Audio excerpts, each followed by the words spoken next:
clear night, screens glowing blue, got the facts in my headlights. Commonwealth tripping, but the truth stay calm.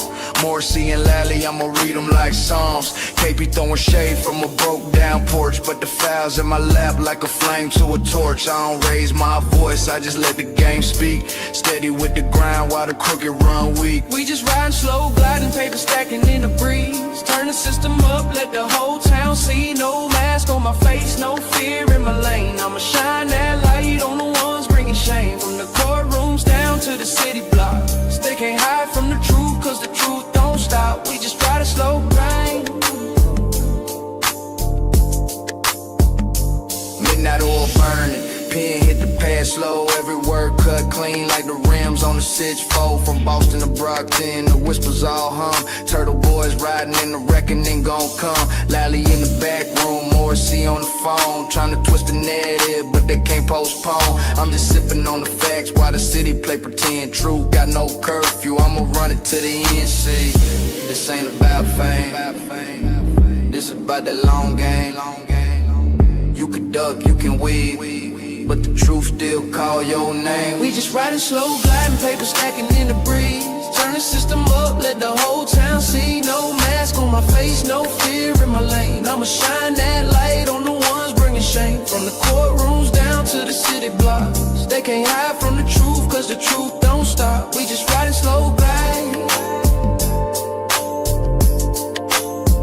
We just riding slow, gliding, paper stacking in the breeze. Turn the system up, let the whole town see. No mask on my face, no fear in my lane. I'ma shine that light on the ones bringing shame. From the courtrooms down to the city blocks, they can't hide from the truth, cause the truth don't stop. We just riding slow, guys. We just call roll down to the city blocks. We just riding slow, guys.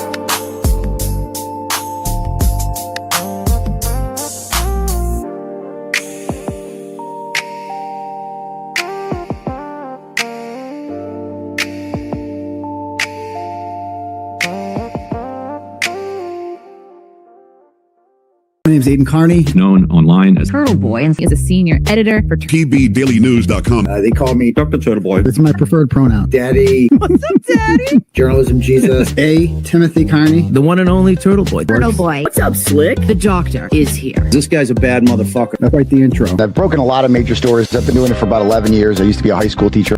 Turtleboy has changed a lot over the years. I was once a blogger, but now I'm much more accurately known as an award-winning journalist, a satirist, and an activist.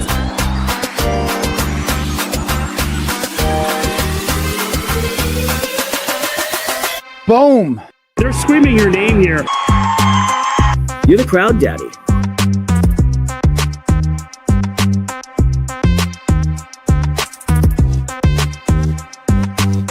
Crazy. People either love me or hate me.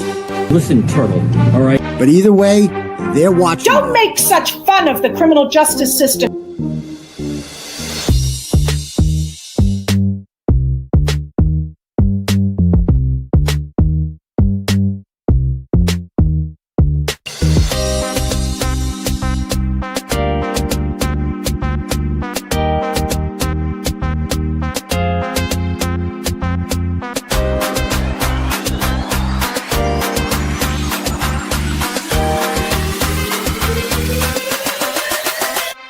Stop it.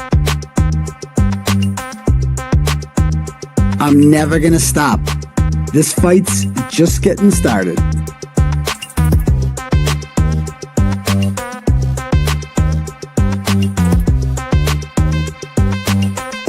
Now let's get this party started.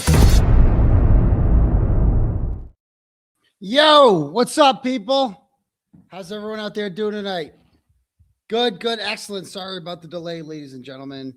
I had a Celtics problem, and there's a Bruins problem too.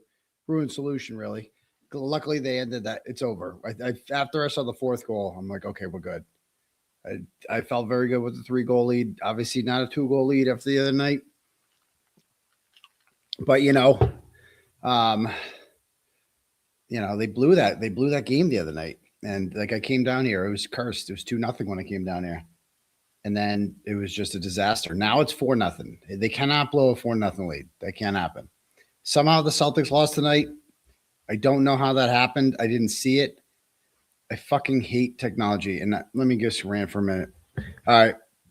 Now, a lot of people are like, call me old fashioned. I just like cable television. I like it. You know why I like cable television? Because it's fucking better. That's why I like it. Because it's undeniably better. And all you fucks out there, you hip little Gen X motherfuckers with your apps and your streaming. Oh, get this, get Roku. I don't know what a Roku is. I don't know what the fuck that is. I don't know what a Fire is. I don't know. I turn on the fucking TV and I put the fucking game on. Call me old school. That's just what I like to do. Right? So I go to watch the Celtics game tonight, because it's a playoff game and it's just not on TV. And you have to watch something called Peacock. So I download, which I'm only familiar with because of Yellowstone. That's it. And obviously that connection's over. So there's no more fucking Peacock. So I got to download the Peacock. I pay $8 to get the Peacock app. And then I go to watch the game. Nope. You have to upgrade. Whatever the fuck I bought wasn't enough to watch one goddamn playoff game. And you guys are going to be like, oh, you're a boomer. No. Shut the fuck up about that. Shut the fuck up about your boomerism shit. Okay. Technology is supposed to make shit easier. You understand? I don't know if you guys understand the purpose of technology. I don't know if I'm talking to like whatever here, like, or like, straw men or something. Cause every time I say this, people are like, oh, you're a boomer. Oh, you can't figure out streaming X. Oh, I can figure it out. I can figure out that it sucks donkey balls. That's what I can figure out. Okay. The purpose of technology, I don't know if you guys know this. It's supposed to make things more efficient and faster. That's what technology does. Everything. You know why people like cars more than horse and buggies or walking? Because you get from place to place faster. That's the whole fucking purpose of it. God damn it. So if if the new technology of streaming apps means that, I have to download something and then pay, and then that doesn't work, and then I have to switch. There's 3 fucking games on tonight, by the way. Red Sox, Bruins, and Celtics. And back in the day, you used to be, Celtics are on this channel, Bruins are on this channel, Red Sox are on this channel. Okay, commercial, let's switch to this one. Commercial, let's switch to this one. Commercial, let's switch to this one. It's fucking, no, now it's, got to sign out of my app and go onto this fucking app, and it takes forever. I am just so sick of apps. I'm so sick of it. And people are like, get on YouTube TV, and then you get YouTube TV, and it doesn't have something that the other ones have. It's just like, you can't fucking win. There is nothing. There is nothing. There is no way. There's nothing you can buy on the fucking television to just get everything you want. That's all I want. I just want to turn on the TV like it's 2005 and just watch whatever the fuck I want to watch and change it with a click of a button, because that's what technology is for. You're just supposed to be able to switch shit easily. Now it's like, I'm in the Peacock app. Got to get out of that app. But did I pay enough to be in the Peacock app? No, I'm not special enough to be in the Peacock app to get the fucking game, because apparently I don't know where the $8 fucking a month goes, but not for the fucking game. It is the biggest grift ever. But the Portland Trailblazers are on. I can watch the Portland San Antonio game right now on TV. No problem. Except the problem with that is I live in the Boston market. Okay. I don't live in Portland. I don't live in San Antonio, right? As entertaining as that game may be, I don't give a fuck, right? I want to watch the Celtics. It's stupid. Why? How come I can watch the Trailblazers game, but I can't watch the Celtics game in Boston? Make that make sense. So anyway, that's my rant about that. Okay. I had to get that out of my system. I'm happy the Bruins are going to win. That's nice. Even though they blew that game the other night, I can't believe the Celtics lost. I have bad news. I love Derek White. I love him, but he's done. It's over. Like, Derek White's done. He's fucking done. He sucks balls, and it's time to accept. I love Derek White. He's my favorite player. Okay. Teach your kid to play basketball the way Derek White plays, except He sucks. He's over 30 now. There's no coming back from this. He's done. He's done. I don't know what we're going to do. So we got a problem there, right? And then we have, like, I mean, Peyton Pritchard tonight, 4 points. I mean, I didn't see it play. I mean, I was following along, like, oh, Derek White misses an open three, does this. He's done. Done. I mean, the Jays played okay, it looks like. I mean, Jalen at 36, that's good. 19 from Jason, I don't know. Chalk it up to a bad shooting game. I don't know, but we can't be losing at home to the goddamn Sixers. They blow. So, yeah. And I guess the Bruins are just fighting everyone now. That's good. I mean, that's how you know you're reaching them. You're frustrating them. But, you know, oh, great. I got Flip Red. He's going to say something about the Sixers. I know it. He's going to be like, yeah. Okay. He goes, the game was on a regular TV down here. Must be a Boston problem. Must be. I don't know. I'm sure he's very happy the Sixers won. But what the fuck? White isn't done. I hope he's not done.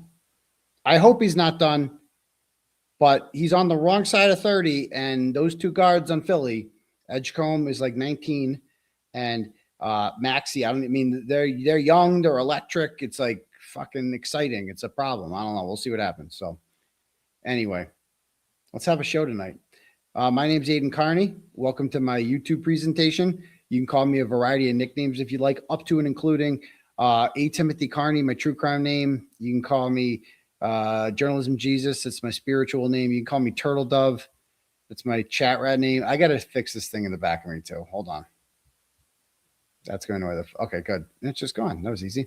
That's my chat rat name. You can call me Uncle Turtleboy or just Turtleboy, or I prefer Dr. Turtleboy because it's my preferred pronoun. Because if J.Welch is a doctor, then so am I. You can also call me Daddy if you like. I will allow that. You know, for some people it might be weird, but for others it might be fun, flirtatious, sexy, all of the above. Call me different kind of daddy. You can call me like rant daddy, theater daddy, crowd daddy, brow daddy, daytime daddy, media daddy, saint daddy, drama daddy, formerly drama free daddy, you know, and especially fridge daddy, of course. All right. Because I will fix your fridge by shaking the fuck out of it. So yeah. Anyway, make sure you smash that subscribe button for me too. Hook it up. And yeah. So anyway, I'm fired up. I'm like, so mad about this. I'm so mad about fucking streaming. And I just hate people who like streaming more than anything. That's what really pisses me off. The people are like, oh my God, do this, do this. Shut up. Shut up. Make it easier for me. That's it. All right. Anyway, yeah. If you guys want to have your messages read out loud, reverse cowgirl daddy. If you guys want to have your messages read out loud. Oh yeah. And don't mind me, guys. don't let anybody tell you that, like, you know, award-winning journalism doesn't come with a price. This is an injury this is like injury on the job.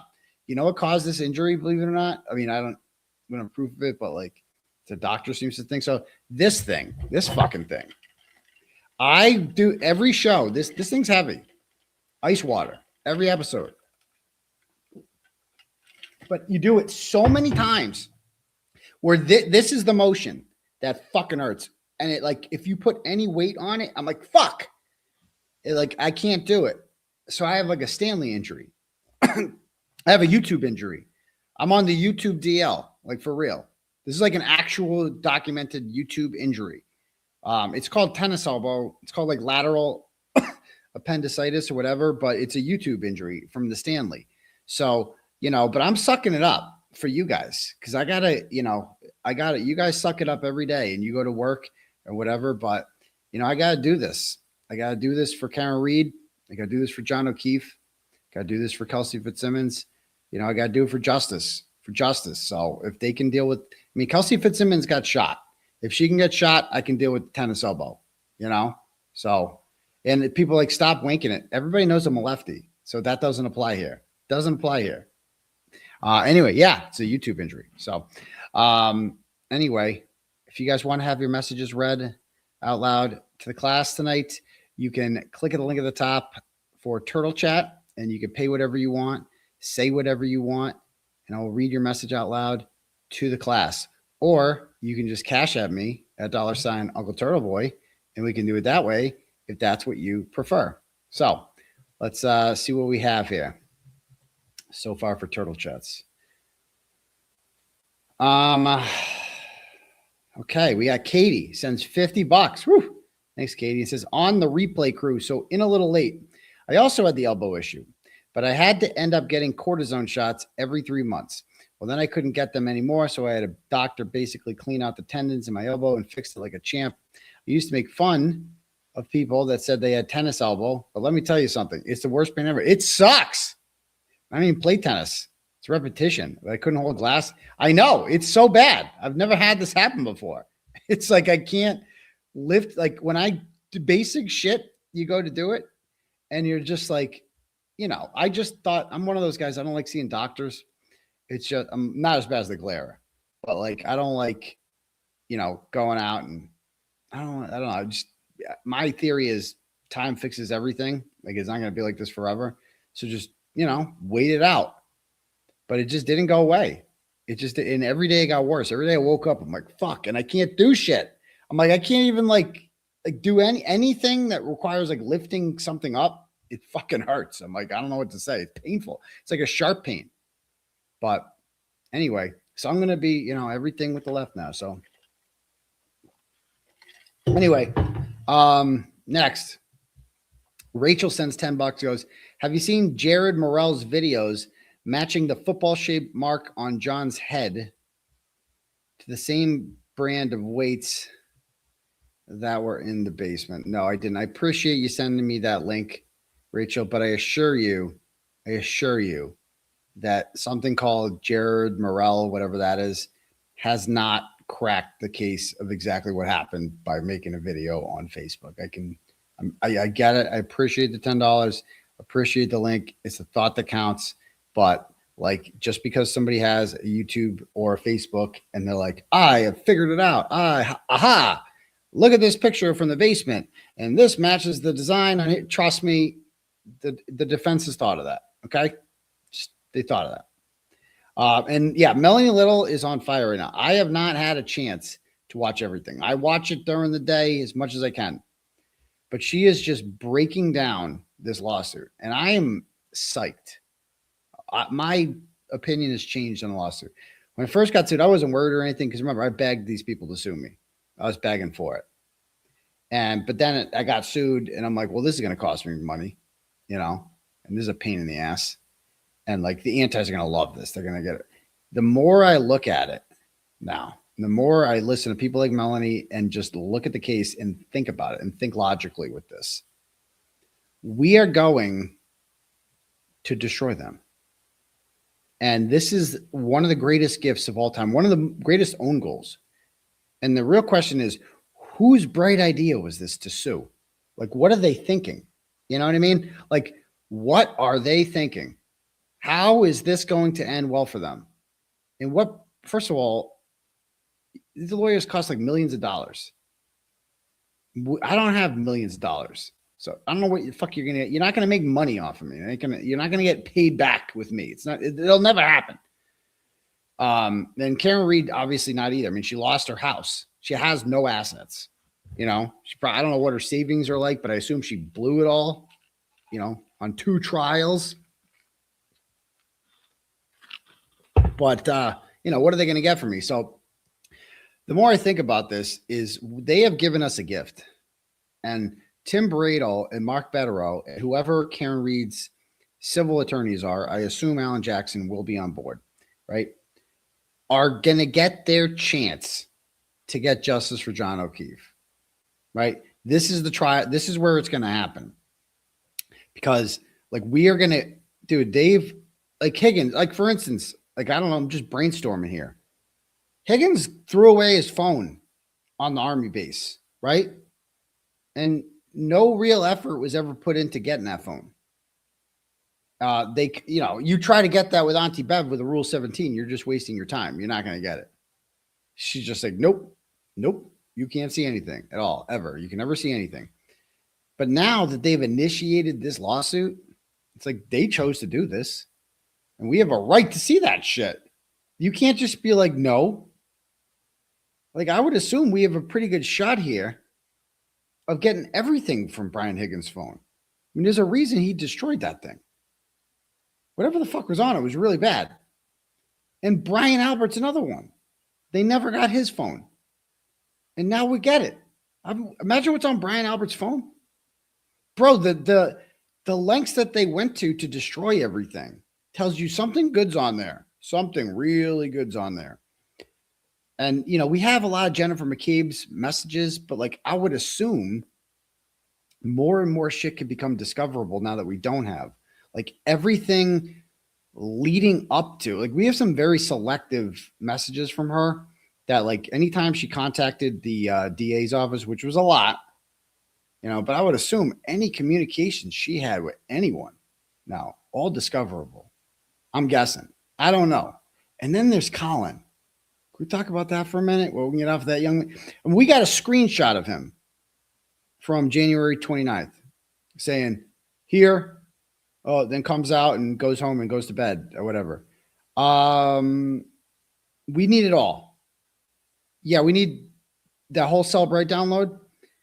And we need like all communications with your Uncle Brian, with your dad, with all these people, everything, bro. We need everything. All this. Because you couldn't get that during the criminal trial because Auntie Bev would just say, no, we're not getting it. And I don't even know if you could get it during the Paul O'Keefe, the O'Keefe Dildo lawsuit, because that's really between the O'Keefes and Karen, isn't it? I don't know. But now it's like direct. Now they are, and people are like, Aidan, Turtle Check link, bro, it's fucking pinned. Look, did you look? I appreciate it. Did you look? It's pinned to the bottom now. But I know you can do it. I know you can find it. It's there. But you know, we get access to all this. So like, I mean, I would think at least we'll try. I mean, we can find out all, dude, we are gonna, this is a gift. And then there's 227. You know, there's no Ian Whiff. Like, it's just like, I was talking to Bradle about this today. And he's just like, no, it fucking happened. It says it right on the paper. It happened. Exactly. It says it right on the paper. It happened right there. It's like of course he did. Of course she did it. It says right there. Well, subpoena Google. Can we just do that? They couldn't do any. They didn't have time to do any of this during the retrial. I got nothing but time now. And you guys are going to finance it. It's going to be great. I mean, we're never going to run out of cash. We have like a whole army of people that wants justice for John O'Keefe. And I am the vessel to do that with. Turtleboy is the vessel to get justice for John O'Keefe. Like, all the people that claim they want justice for John O'Keefe, I hope they're donating. I hope they're donating, because we're going to get it. We're going to get it. We're going to get that Google search. Trust me. We're going to get it down pat. It's undeniable that it happened. We're going to really prove it happened. That Jennifer McCabe Googled how long to die in cold. Because think about it. They are accusing us of defaming them. And it's because we said that they murdered someone. Okay? Except they did. That's what the evidence shows. We know this because Karen Reed didn't do it and John O'Keefe's dead. So someone did it. Right? So yeah, we're going to need everything, dude. We're going to need like all that shit. And you guys have initiated this thing, and like you're putting us in a position where we have to defend ourselves by proving that they killed John O'Keefe. That's our defense. You did do it, right? You can't deny I said it. It's on tape a million times. And like Brother Counsel said, like, good luck trying to tell a jury that Aidan Kearney does not believe that they killed John O'Keefe. Because good luck. Because that's another aspect. If you believe it, then you're not lying. I believe it. And they can't prove it's not true. They can't prove anything I'm saying isn't true. Nothing. How can they prove? How does Jennifer McCabe prove that she didn't Google how long to die in cold at 2:27 a.m.? She might be able to create reasonable doubt with Sir Ian Whiffen if he doesn't change the software again by the time this trial comes around, or he gets a new job and the new person changes the software. Apparently, you can just do that and get rid of shit.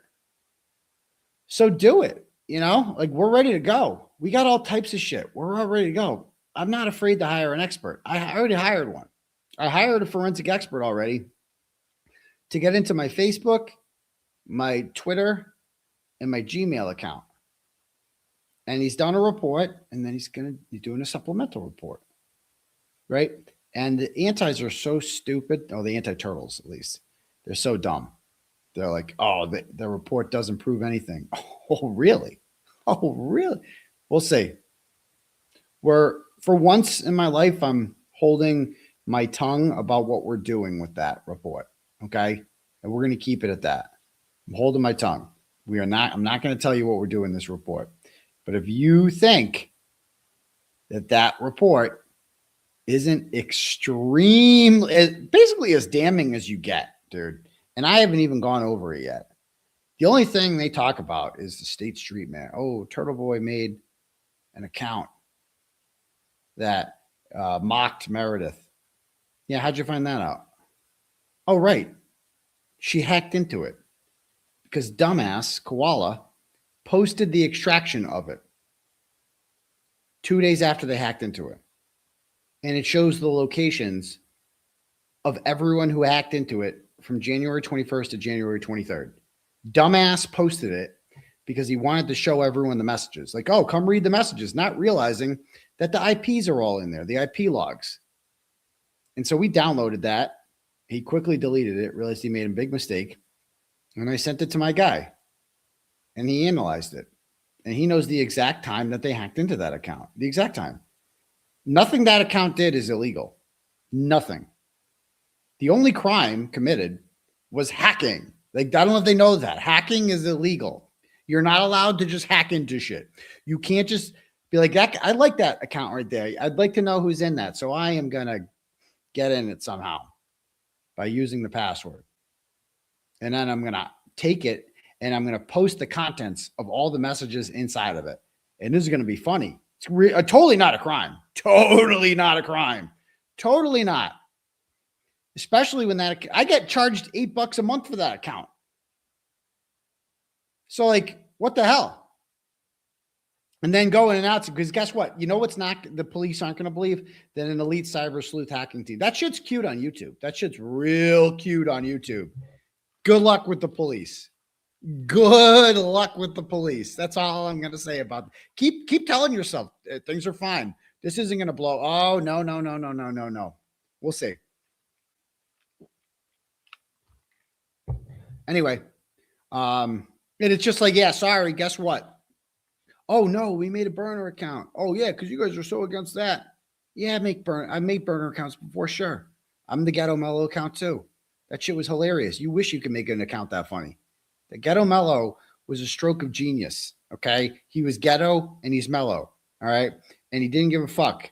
And he never said the N-word because he had an H in it. It's not the N-word if you add letters to it, okay? Just to be very clear. And so get it, because 𝗏𝗏𝗄𝐻 is not racist. He's hood, but he's not racist. All right. And they hacked into that too. They just took that over because they felt like it. And you know, yeah, so we'll see. And by the way, if this lawsuit gets dismissed for anti-slap, right?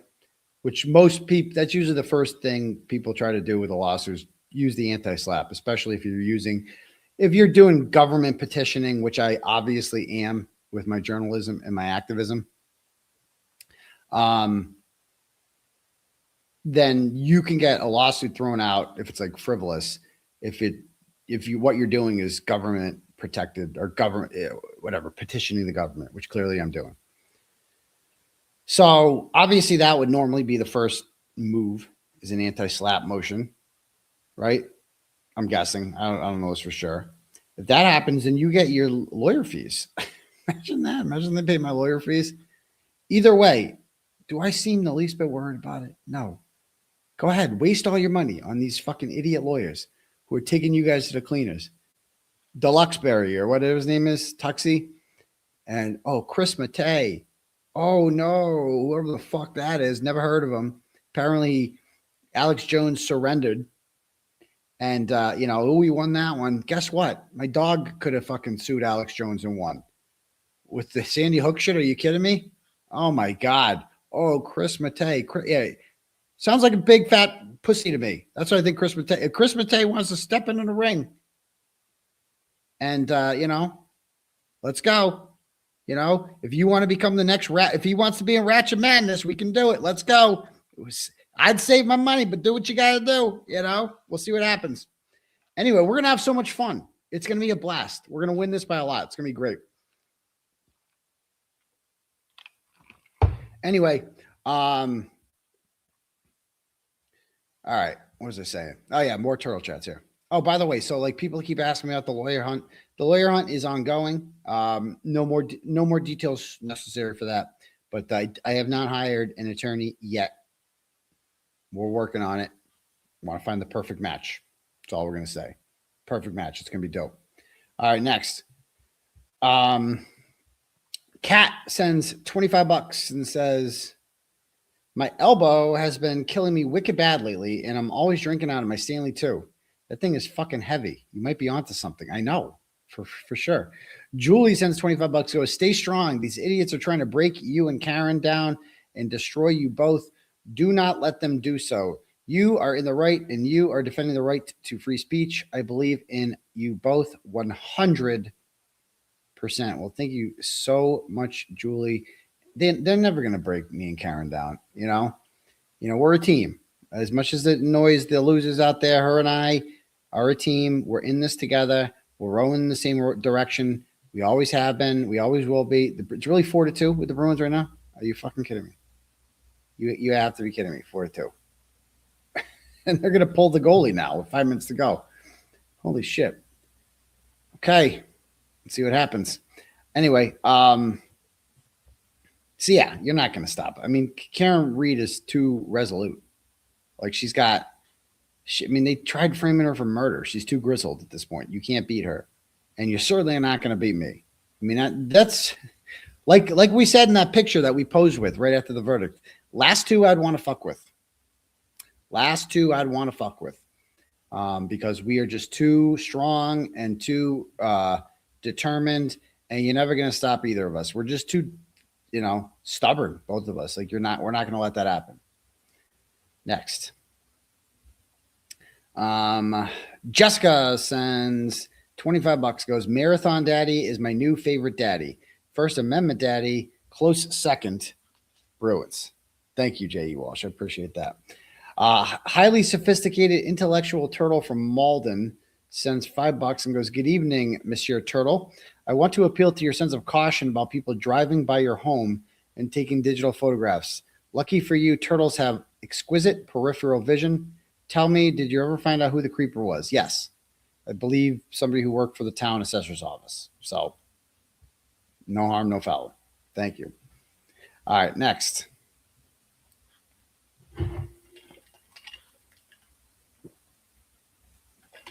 Christy sends $5 and says, I know you're a Celtics fan, but this is my dono to you. Just to hear you say, go Spurs, go. Derek White has that Coach Pop development skills. He does. We did fleece you guys for Derek White. I'll give the Spurs that. And I'm happy the Spurs are good again. The Spurs just skip mediocrity. They go right from, this is what the Spurs do. They go right from being the worst team in the league to the best team. You just skip the line. You get a generational player, David Robinson, Tim Duncan, and now Wemby. You just skip the line. You don't bother with 500 or like the 6th seed in the playoffs. You go right to the 2. So, I mean, they're good, but I don't know if anyone's beating Oklahoma City. So thank you. Kelly Kelly sends $25 and goes, love you, Uncle Turtleboy, and we will continue to support you from California. We ain't got no quit, and fuck the McAlbert's. Amen, girl. Appreciate that. Girls.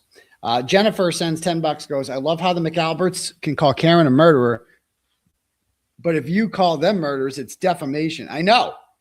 I did find some comfort in knowing how much 𝗃𝗵𝗂𝗧𝘂𝗍 has been suffering because of you and Karen. Hashtag free Turtleboy.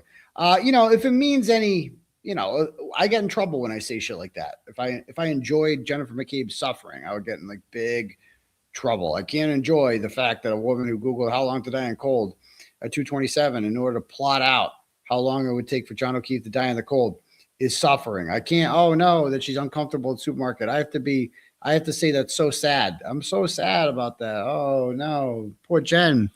I have to be so. A woman who enjoyed the fact that I went to jail, who stalked me as soon as I got out of jail, who, literally recruited 𝗫𝗏𝗃𝗃 to come to a court hearing with her, who she didn't even know, and use her as like a buffer to have me evicted from court. Right? I'm supposed to feel bad about that woman. Nah, all set. I don't really give a fuck. Sucks for her. Sucks to be her. She should just be happy she's not in jail. I mean, I go back and I listen to some of these old episodes. I was really convinced that Jen McCabe was going to jail. Like, I really believed it. And it doesn't look like that's going to happen now. And I hope you would think that she is very, like, I would feel so relieved. Like, oh shit, I got away with it. I'm not going to jail for like a decade. Because it would have been a long time in jail for what she did. And so it's like, I don't know. Like, she should be, I mean, if I were her, I would just be every day I'm not in jail. I'd be so happy. But nope, she's a greedy bitch. And she wants also money and people to feel sorry for her. No. Anything she's going through is better than being in jail. So she should thank God because she deserves to be in jail. Never, ever, ever forget that. Buffalo has pulled their goalie down 4-2. Okay. 2 minutes left. Keep me informed. They got another goal. We got a situation there. I swear to God, if they blow a 4-goal lead, I will lose my mind. Okay. Next. But yeah, that's a great point about like that these people call Karen Read a murderer all the time. Not only is Karen Read not a murderer, a jury has decided twice that she's not. Twice. Yet you can just, and she's undergone unlimited investigation by the Commonwealth. Like they had access, they can get anything. They took her car, they took her phones, they can just go through it and read anything they want, all this shit, everything. They have expensive experts, unlimited resources of the police, of the DA's office, all this shit. And they can't even convict this woman of manslaughter. They couldn't even do it. What have the McAlbert's gone through? Like, how have they been? They haven't been investigated at all. That's going to change in my trial. And so they're calling Karen Read a murderer, but she didn't murder anyone. And so it's like, so that's not defamation? Okay. All right, cool. Next. Next witness sends $25, goes, what's this last BS lawsuit mean for the Wilbur? For those of us who need a save and make a plan to be there, I'm not missing the next one. Stay tuned for that. I don't have a definitive date yet. I just talked to Bill the other day about it. We're working on it. Stay tuned. All right. Might have other options too. Stay tuned. Stay tuned. Pam sends $5, goes, Daddy, don't use your left arm for the Stanley or you'll get tennis elbow in your left arm too. I got to drink it somehow. Happened to me with the Stanley before I realized what caused my tennis elbow. My full Stanley also took out my cat's eye when it fell off the counter on her head. Jesus. She had to have her eye removed from the injury. That's fucking horrible. Okay. Horizontal tendonitis sends $5 goes, listen, Turtle, you made it to age 44 without injury from lifting. You're an enigma and lucky to get that far. Glad you aren't dealing with the shoulder injury and surgery. It's even worse than constant throbbing. Try to get the swelling down and try a weightlifting armband when you lift after healing. It'll get better and you'll work around it. I completely understand the frustration. You were putting up some big weight too. I know. I can't lift for like 2 weeks. It sucks. Sucks, man. But anyway, any more here before we get started?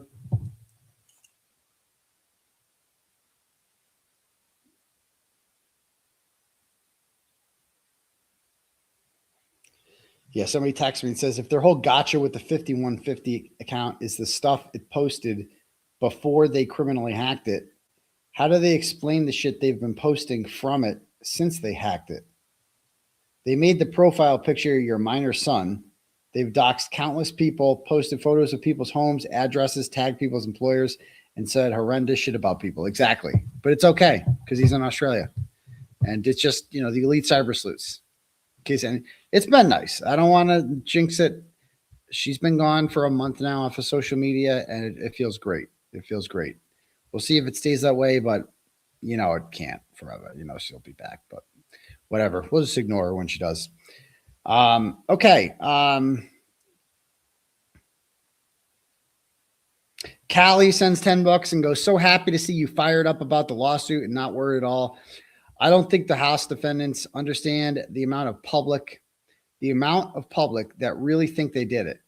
Are they suing every single person that voices their opinions? Any chance we can get merch that says, in my opinion, they did it? Yeah. You know what the thing they're really, you know, kind of hanging on to is, you know, I had one rant. I forget when I said it, but I was like this is a fact, not an opinion. It's a fact that Jennifer McCabe murdered John O'Keefe, blah, blah, blah, blah, blah. Okay. And, you know, they think that's like the big gotchas. Like he said it's a fact. I got bad news for you guys. Like legally speaking, that's not how it works. If I were to get up here and just say, well, guess what, guys? It's a fact that, you know, the Patriots are going to win the Super Bowl. It's just a fact. Or it's a fact that, you know, the sky is green. This is a fact. That's not defamation. That's not how it works. It doesn't actually make it a fact. Just because you declare something as a fact, that does not actually make it a fact. It's still technically an opinion. Technically, I would lose that argument if I was like, it's a fact that they did it. You know, you could say the evidence strongly shows that they did it. And, you know, like I believe they did it. Like I believe it. Undeniably believe they did it. But I guess they have not been convicted. So I guess like technically I can't like say they're convicted murderers, I guess. So they got that going for them. But either way, it's still technically an opinion. Okay. As much as I want it to be like, I believe it's a fact, legally it's an opinion. It's like saying I declare bankruptcy. Exactly. You know? Yeah. All right. What else we got? I do declare. Oh yeah, Cash Apps.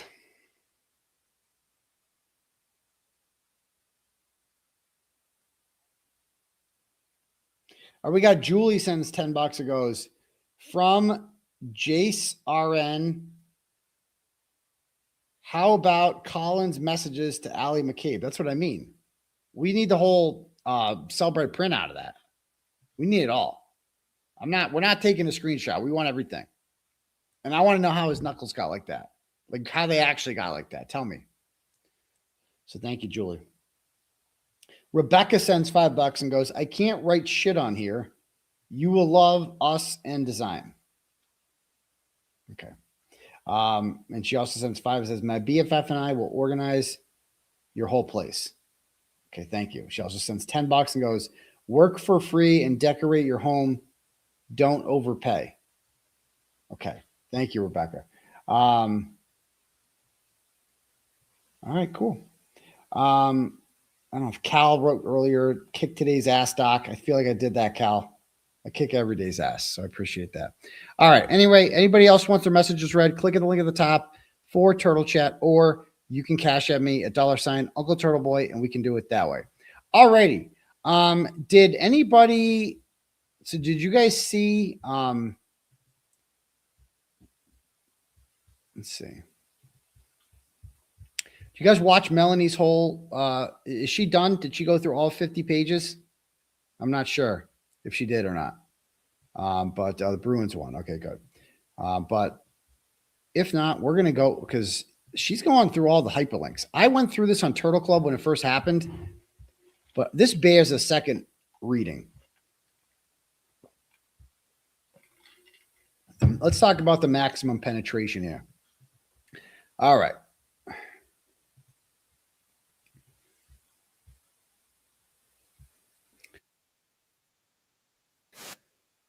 Jumped. Oh God, I hate ESPN.com. I hate it when like videos just pop up. Go away. All right. First of all, like shit like this. Reed struck O'Keefe with the back of her Lexus SUV. They just throw that in there like it's a fact. Like, how are you not defaming her? How? Explain that to me. Or like, this whole thing is defamatory to me. Accusing me of shit I didn't do. Oh, you guys conspired to do this. I didn't do shit. Oh, so she's not done yet. She's great. Okay.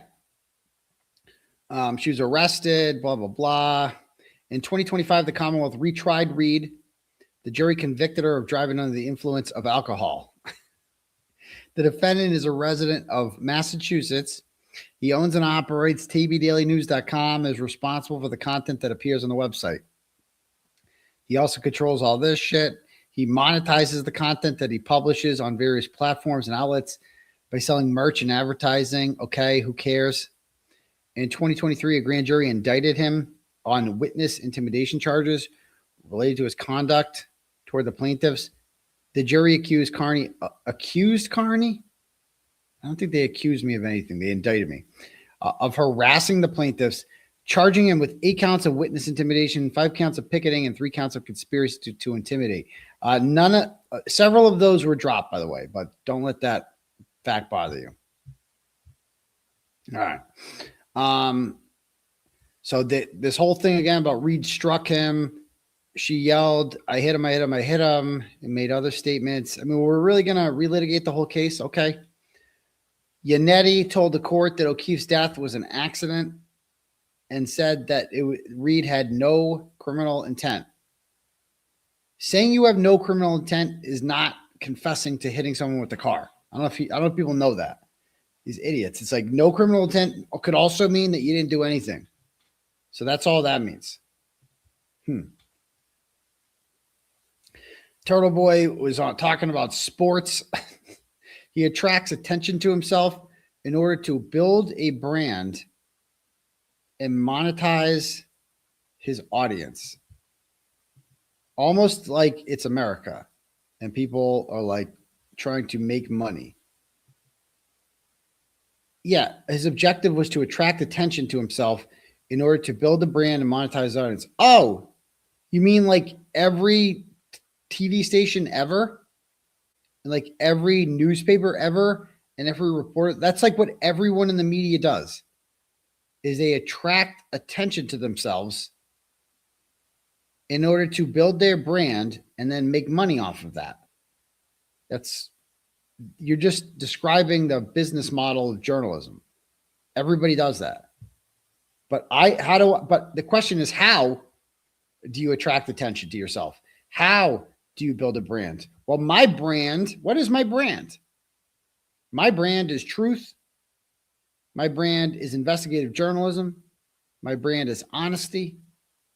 My brand is telling you the news that no one else is telling you. That's my brand. So yeah, EDB is doing a deep dive. Great. This is great. They're just giving me more attention. This is great. I mean, you guys are building my brand for me. I hope they know that. Nobody has done more to build my brand than the haters. No one. I mean, the fact that so many people hate me to this degree is intriguing to people who don't know who I am. They're like, well, who's this guy? I mean, you know how many people new followers I got the day I was kicked out of court during the retrial. They stopped the trial in the middle of the trial to kick me out. Streisand effect. People look, people want to know who's that guy, who's that big bad turtle. Well, he describes himself at times as a journalist. He has no journalistic training, editorial standards, or oversight. Oh no, not journalistic training. So what? So I can't be like Sue O'Connell? Editorial standards. My standards are tell the truth or get sued. Those are my standards. And oversight, yeah, I don't have a fucking editor telling me, oh no, you can't publish this because it might hurt someone's feelings. No, I don't. I'm proud not to have any of those things. Okay. This talks about by the time she was indicted and arrested on murder charges in 2022, she had set in motion a defamation campaign to falsely blame others for O'Keefe's death. So, also known as a third-party culprit defense, like she's allowed to do that. I mean, that's crazy to say that. So if you get framed for murder and then you figured out who actually did the murder, you're not allowed to say anything? Is that what they're saying? That you can't say anything? You can't be like, oh, it wasn't me, it was them. Or else it's defamation after a jury agrees with you that it wasn't you? Okay. Prior to her arraignment, Reed falsely denied responsibility for O'Keefe's death. So every criminal defendant who says they're not guilty and I didn't do it is guilty of defamation. This is insane. I mean, the more you think about this, the more absurd this lawsuit gets. I'm like, I cannot believe they brought this up.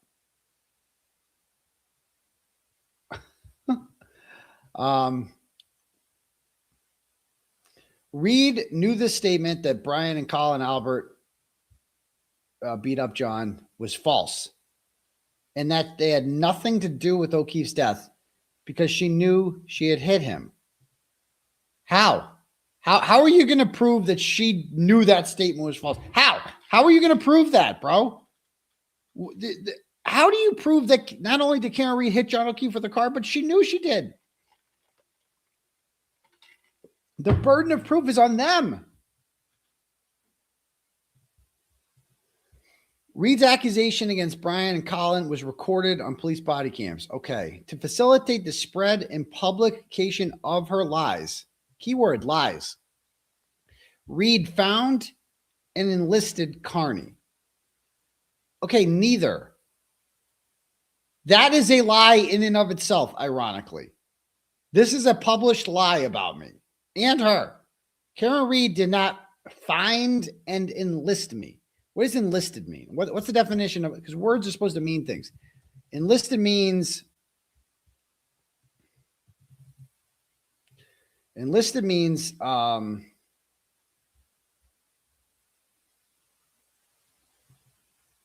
I see military mostly comes up as.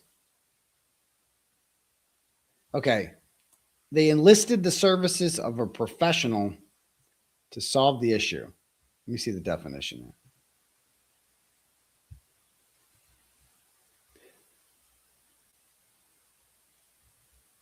Enlisting is military. I don't know. I look up the word enlisted in the dictionary and all I don't see like alternatives. Like enlist just means, yeah, that's all it says. I don't know. Anyway, either way, it suggests that like she sought me out and signed me up to do this. That never happened. That is a complete lie. She didn't even know who I was. I fell into her lap. Like, as it turns out, Karen Reed was trying to get someone in the media to pay attention to the story, and no one was. And then one day, something called Turtleboy just fell into her lap, and she didn't know who I was. And she even says in the documentary that she asked John Silvera and others, like, can we trust this guy? Is he good or what? And they were like, yeah, do it. Yeah, he's good. They had heard of me. Yeah, he's definitely a good reporter, you know.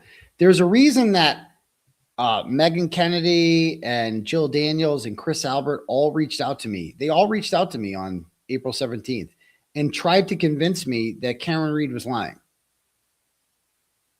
So they trusted me too.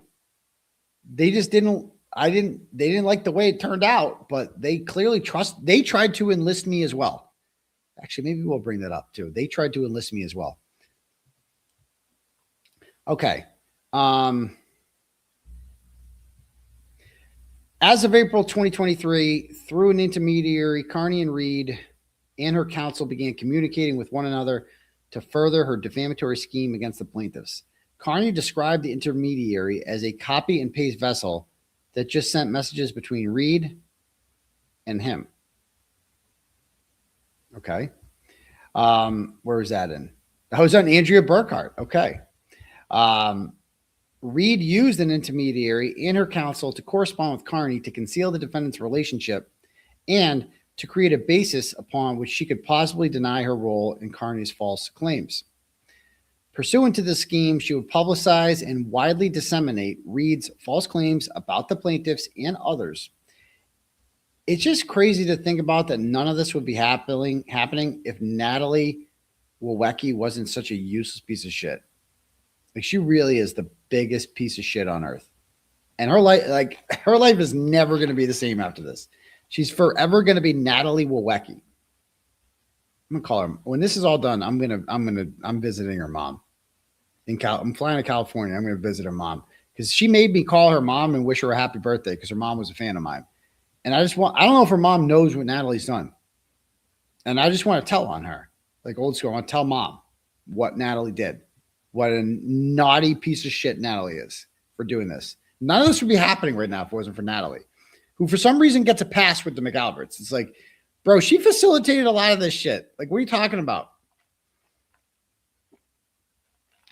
All is forgiven because she gave you the screenshots? Okay. Anyway, as part of the scheme, she sought to launder defamatory material by gratuitously including it in pleadings filed with the court. On April 12th, through her counsel, she filed a discovery motion for a second time to obtain Brian Albert's phone, in which she falsely stated that Brian Albert and Colin Albert were responsible for John O'Keefe's death, and that Jen was the mastermind. She knew these statements were false. Trust me, I've had many conversations with Karen Reed. She does not know those statements are false. She, not only does she know those statements are true, she, like anyone else, knows how laughable it is that she did this.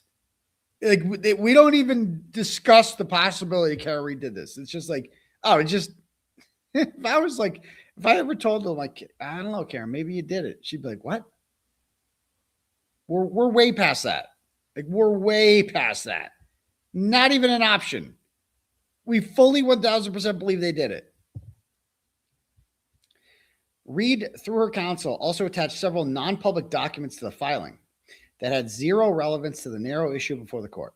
The purpose and part of those extraneous non-public documents was to convey them surreptitiously to Kearney, who then would amplify the public dissemination, all in furtherance of the defendant's defamation scheme. She attached an unredacted Canton police report, incident report that listed private addresses, cell phone numbers, and social security numbers. Oh my, okay.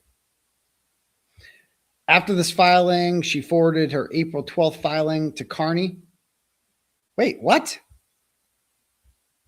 This is a lie. Like, this is a defamatory lie. I want to be very clear about this. And now I want to message them for comment.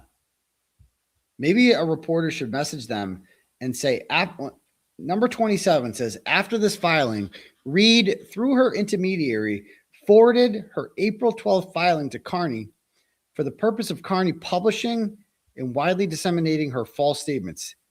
That is categorically untrue. I already had the filing. We know this because I made a post on April 17th at 6 p.m., 2023, before I even knew what a Natalie was. I didn't know who Natalie was. I'd never spoken to Karen Reed, and it was not sent to me. I had already read it. It was sent to me earlier in the week by a guy named Brian Johnson. He's the first person that sent me this filing. I read through it all, and I was convinced based on the filing. So this is just categorically untrue, number 27. Defamatory. I should sue them. I might. With the encouragement and direction from Reed, Kearney published his first blog post days after receiving these false statements from Reed. Another lie. Another lie.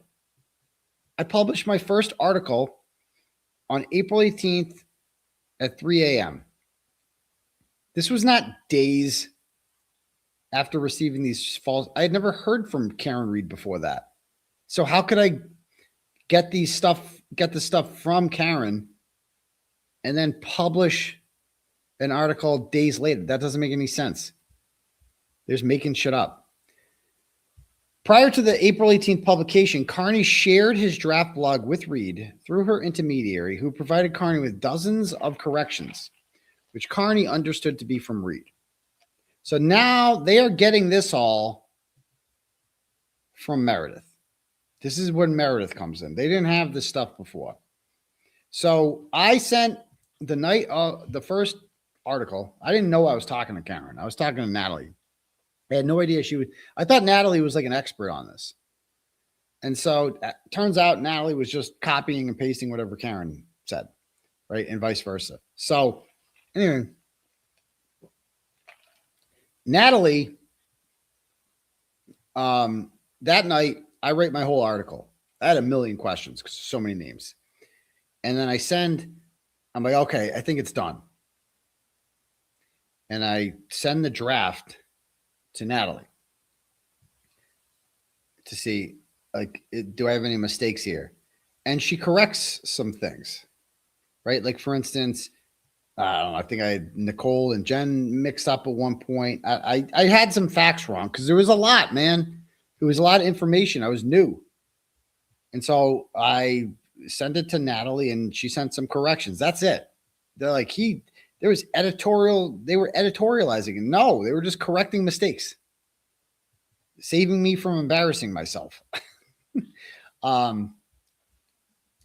Reed, through her intermediary, texted Kearney and said, "Amazeballs sauce.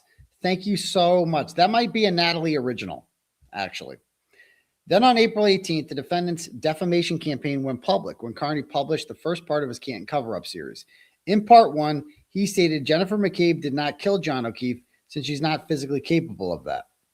Brian Albert, Colin Albert, and the dog were more than capable of that, and Colin Albert had the motive.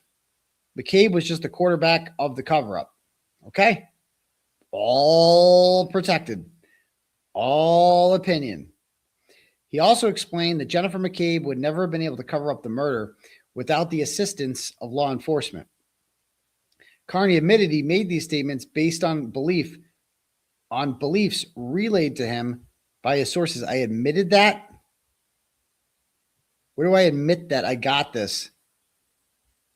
That I believe this because of what Karen told me? That's untrue. They're just making shit up. In part two, Kearney posted screenshots of people's messages to him that were critical of his defamatory statements. And they link part two there. He made no effort to redact the names. Oh no, and proceeded to publicly mock them. Oh no, not mock them. Kearney claimed that most people are shocked and outraged by the mountain of evidence indicating that O'Keefe was killed by fellow BPD Sergeant Brian Albert, his nephew Colin Albert, and possibly others. Notice I wasn't really going at Higgins at all. Why is Higgins even so in me? I'm kind of like low on the Higgins totem pole. Like I mean, Vince went for him a lot harder. Loophole lawyer. Honestly, even Randall went at him harder than I did. He didn't call into my show. He called into Randall's. So I always forgot. Like I was so negligent with Higgins that Jill Daniels called me up and she said, "What about Higgins? What about Higgins?" All right, back to this. In reality, this blog post by Kearney, like numerous other defamatory statements that he made, was funneled by Reed to her accomplice Kearney with knowledge that he would publish it. What? To Fox News, Kearney later explained after he published the beginning of his Can't Cover Up series that his blog exploded. Yeah, I said this right after the acquittal. He had a record-setting audience with over 500,000 views.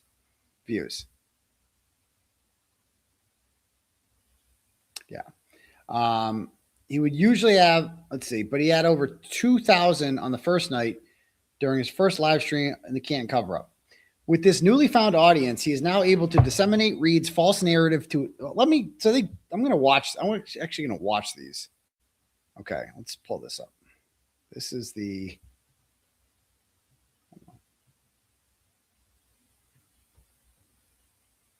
okay, let's actually watch this.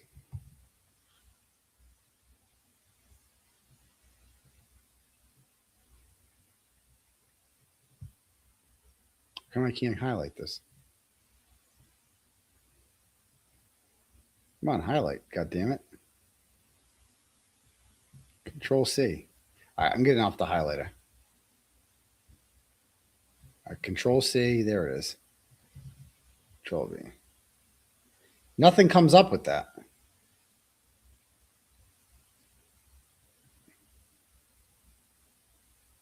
How come? When I click on this link right here, the link that they put, and what does this thing do? Why is there a thing there? What does that do? Let me zoom in. Hold on. Am I being a boomer? All right, get rid of this. All right, see this? Or do I have to do the period too? No, stop highlighting shit. Go away. I want to copy it. No, did that copy?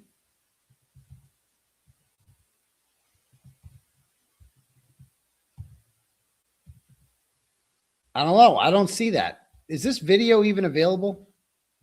What are these links that they put in here? Chat. Just double click it. You need to highlight to copy it. Yeah, I know. Oh, I didn't know that. Oh, thanks for fucking telling me that. I had no fucking clue that that's how highlighting works. Oh, thank you so much. I click it. Okay, double click it. Does anybody have an actual fucking solution?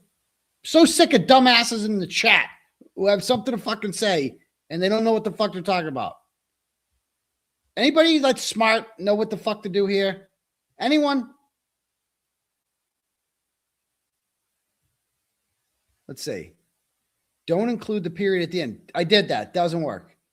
Just type it. Yeah, I realize I could do that. You're right. Paste into your browser. Oh, I didn't even fucking think about that. Oh, I didn't even fucking think about that. What a smart fucking comment that is. Holy shit.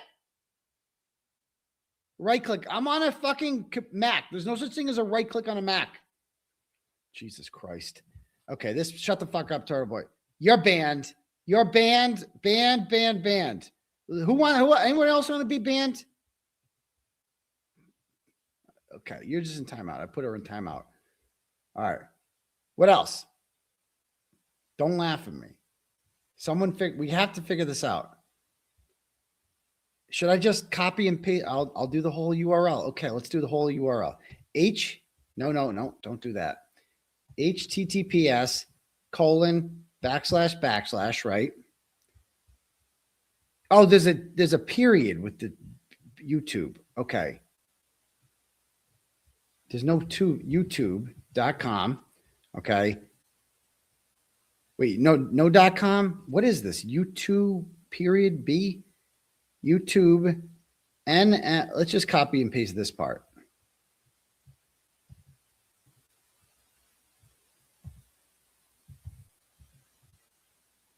That's a 404 not found. I don't fucking know.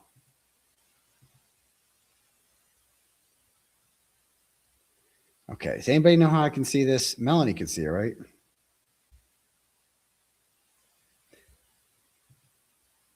See, why didn't somebody say this from the begin with? It might not load. There was one that didn't open from. Is that the one?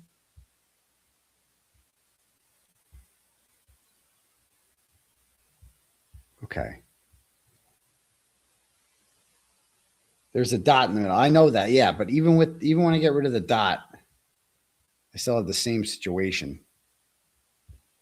So I don't know. Anybody want to just send me the link on Facebook? Can someone just send it to me so I can watch it, please?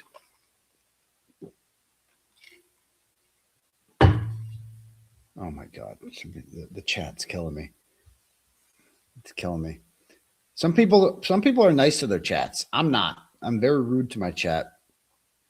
And I'm not. I will yell at you. If the chat is being stupid, I will yell at you. Because that's just how I am.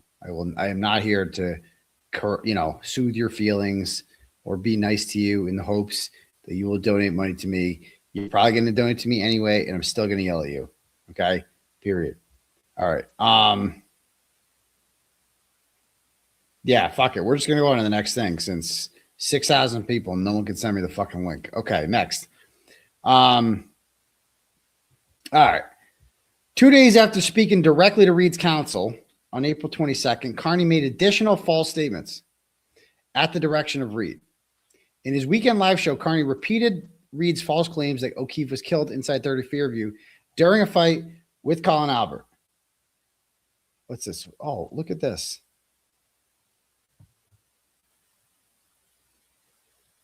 Is that really the link? No, that's not it either. That's not it either. I don't think that's the link. Because this is November 21st. It's whatever November 21st was. Karen Reed verdict day, Fox News. That's what it should say. Somebody else sent me some on Facebook. Let me see if I got this. If this is the right one.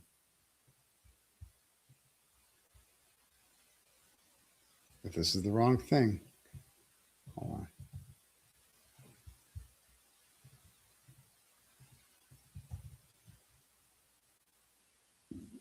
Yes, they sent me the right thing. Thank you. Somebody sent me the right thing. Somebody out there follows directions. Thank you so much. Here it is. This was the link. Oh, this one. This is right afterwards. Turtleboy, can I ask you a question? Hey, this is actually Turtleboy. You brought this case to the forefront here. They're screaming your name here. How are you feeling and about the verdict?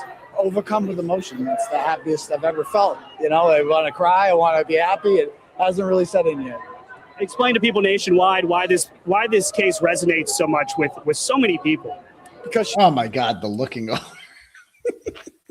What is this?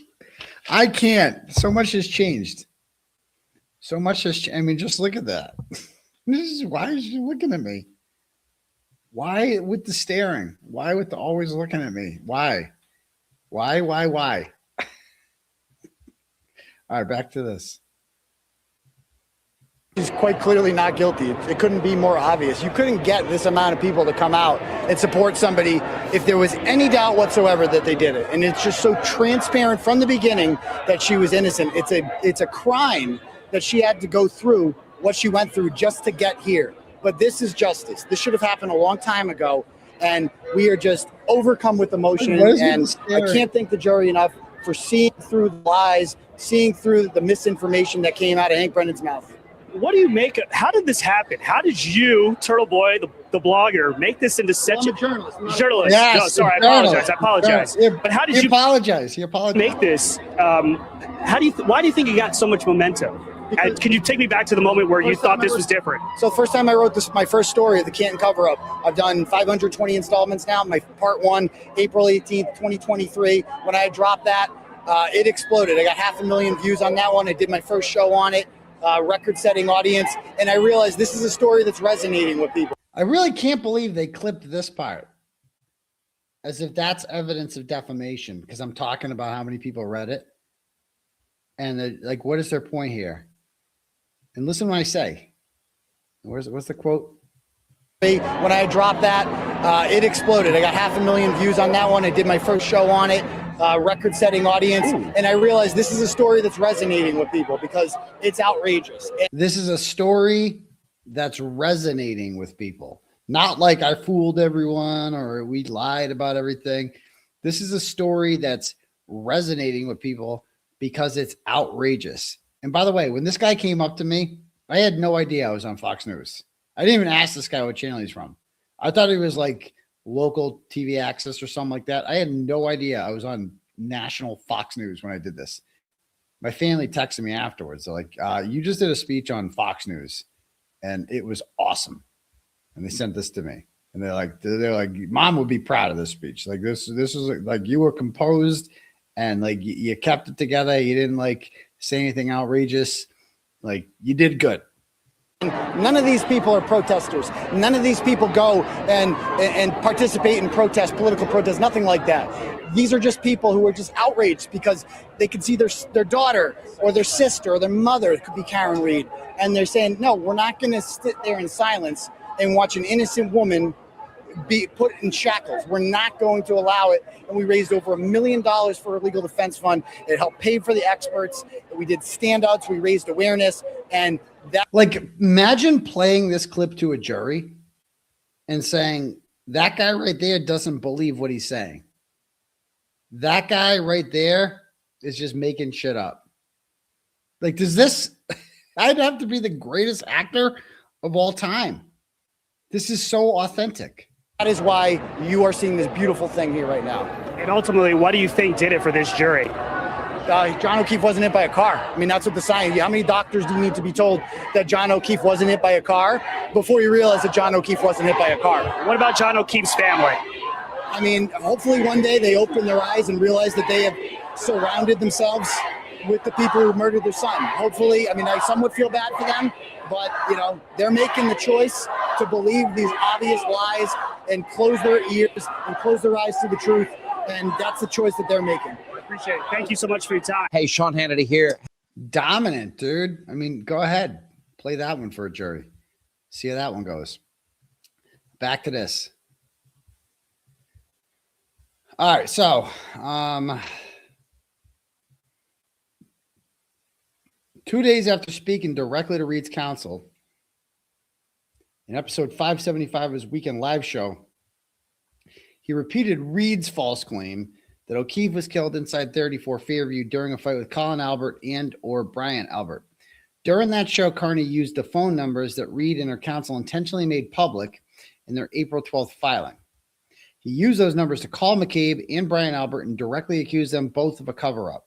He left a voicemail on Brian Albert's phone and asked him, "Did you kill John O'Keefe, or was that your nephew Colin?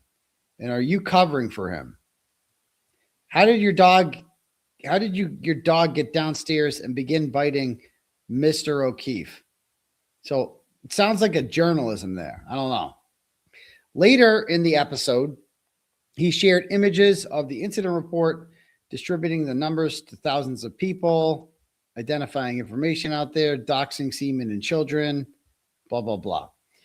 This is exactly what Reed intended when she began to use Kearney to disseminate and publish her false story. Sure thing. Indeed, minutes after Kearney's broadcast ended, Yannetti, who was watching the live broadcast, messaged Kearney congratulating him and saying, "That was priceless, dude. Great fucking show. Really enjoy the turtle reporting."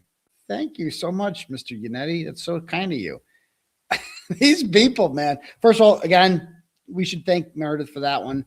That one was not public until she released the entire extraction report. But I don't really think David Yannetti gives a shit at this point. He doesn't. He's run out of fucks to give on social media, hasn't he, ladies and gentlemen? I mean, like, this is not defamation. That was priceless, dude. Great show, effing show. Really enjoy the turtle reporting.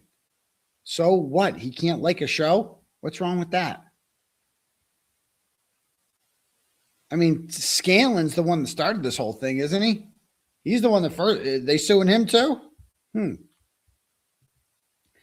Yet Reed and her counsel repeatedly deceived the public about Reed's coordination and Kearney's relationship, in part because they knew Kearney, blah, blah, blah, could subject Reed to civil liability for defamation and related civil misconduct. Well, why did Karen Reed pretend that she didn't know me?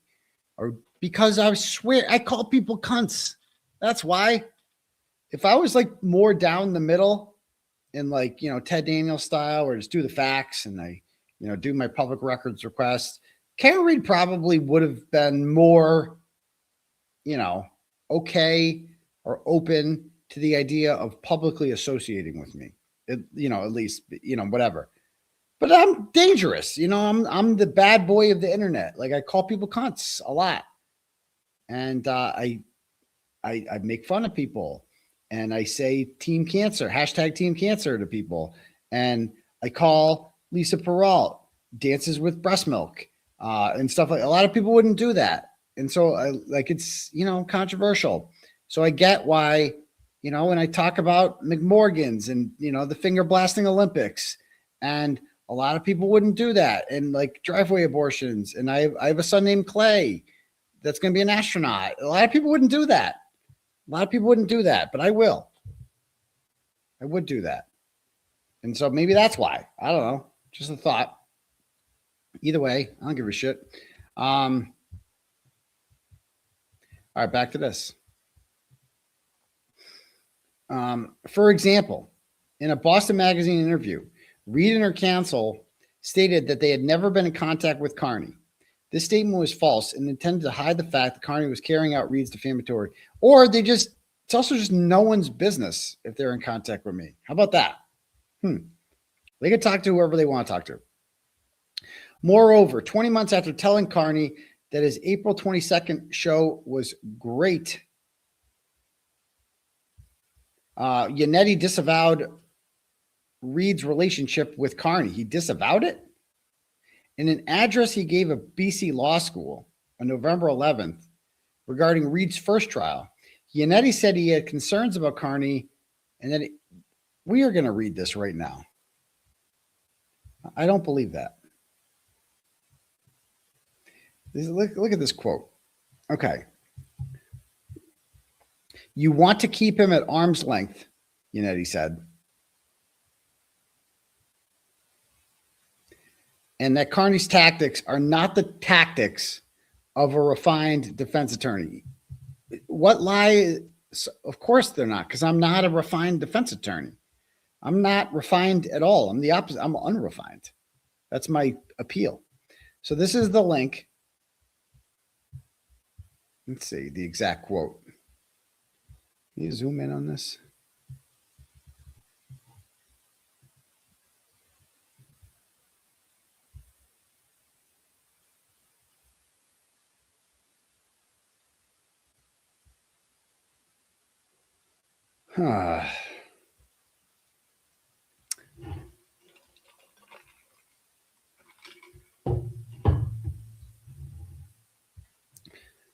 All right, hold on.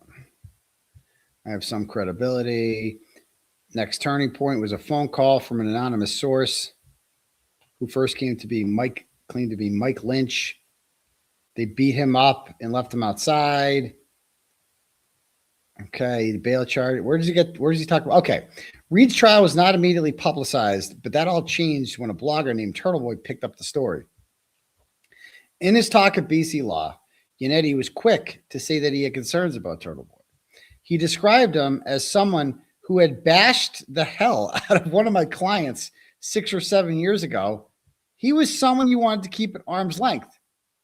The tactics he used are not the tactics of a refined defense attorney. Still, the blogger's attention to the case jump-started the media swarm, as Yannetti put it, the tremendous Free Karen Reed movement. So this is a key context part about that. Apparently, I bashed the hell out of one of his clients. That's why he wanted to keep me at arm's length initially, is because, like, I keep in mind, I used to just shit on scumbags, and David Yannetti has probably represented a lot of scumbags, and they pay him to do that. And so his job is to defend them, and my job is to bash them. So we were at odds probably in the past, and we may be in the future. You know, I'm not going to automatically just be nice to all of his clients. he had bashed the hell out of one of my clients. Yeah. Well, like, is his office representing this Quigley guy? You know, I don't like him. That guy's a scumbag.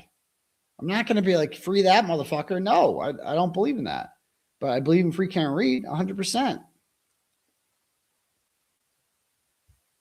Yeah, so that's it. Okay. All right, back to the complaint.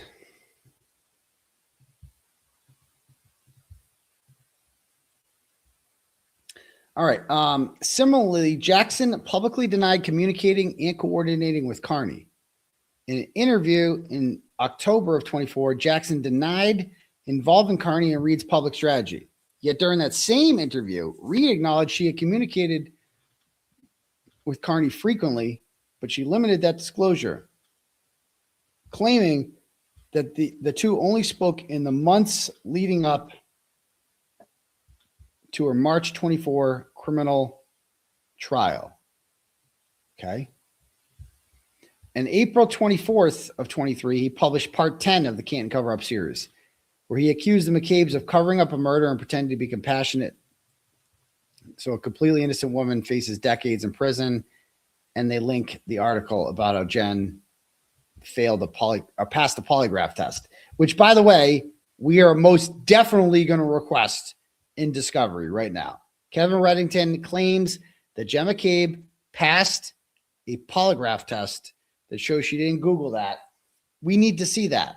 So Kevin Reddington is either going to be exposed as a liar, or for some reason, Adam Lally and Hank Brennan decided not to present into evidence a polygraph test that shows that Jen McCabe didn't do nothing.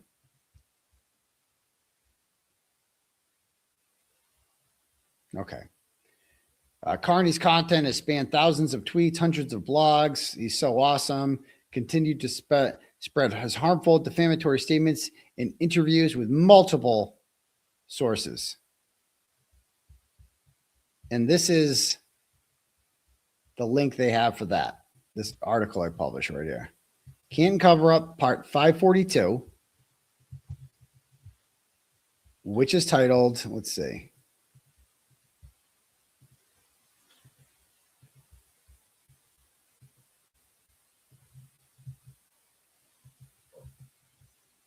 Why isn't it loading? Can't cover up part.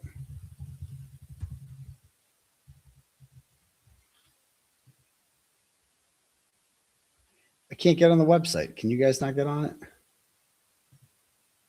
I just get the pinwheel now.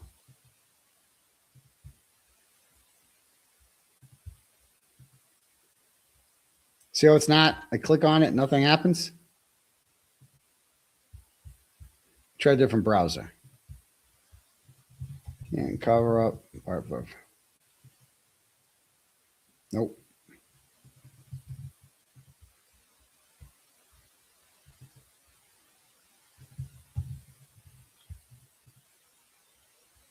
No, I can't get on it in Firefox, Safari, or Google Chrome. Weird. Of course, the website's crapping out right now. Why is the website not working? They shut down my website? Is the whole site down? That's awkward.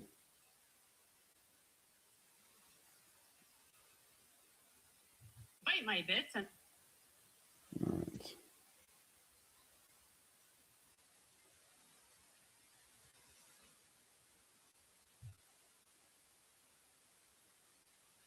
Yeah, I just can't get on the website at all. That's weird. All right. At least Turtle Club's not going on. All right. Back to the complaint.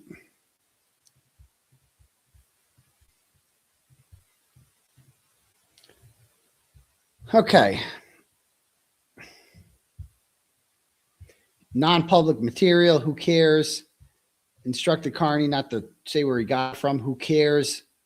Despite having already publicly accused Colin Albert of O'Keefe's murder at Reed's direction and encouragement, he inquired of Reed's intermediary regarding how Reed knew that Colin Albert was ever at 34 Fairview Road after O'Keefe allegedly arrived. In response, Reed said, Brian and Nicole and Chris and Julie all testified he was there, but I can't send the grand jury testimony because it's sealed. That statement was not true, as no witness testified that Colin Albert was there. Yes, they did. Well, it says that the testimony was that Brian Albert said that he was there for the party, but it didn't say, it was vague about what time the party was, but he was definitely there. The mere fact that he was there at all means that he should have been questioned by police, and he wasn't. And if he was questioned by police, they might question him and say, what are those cuts on your hand from? Like that would be the mere fact that he was not questioned at all gave any scars, bruises, cuts a chance to heal. But he wasn't at all.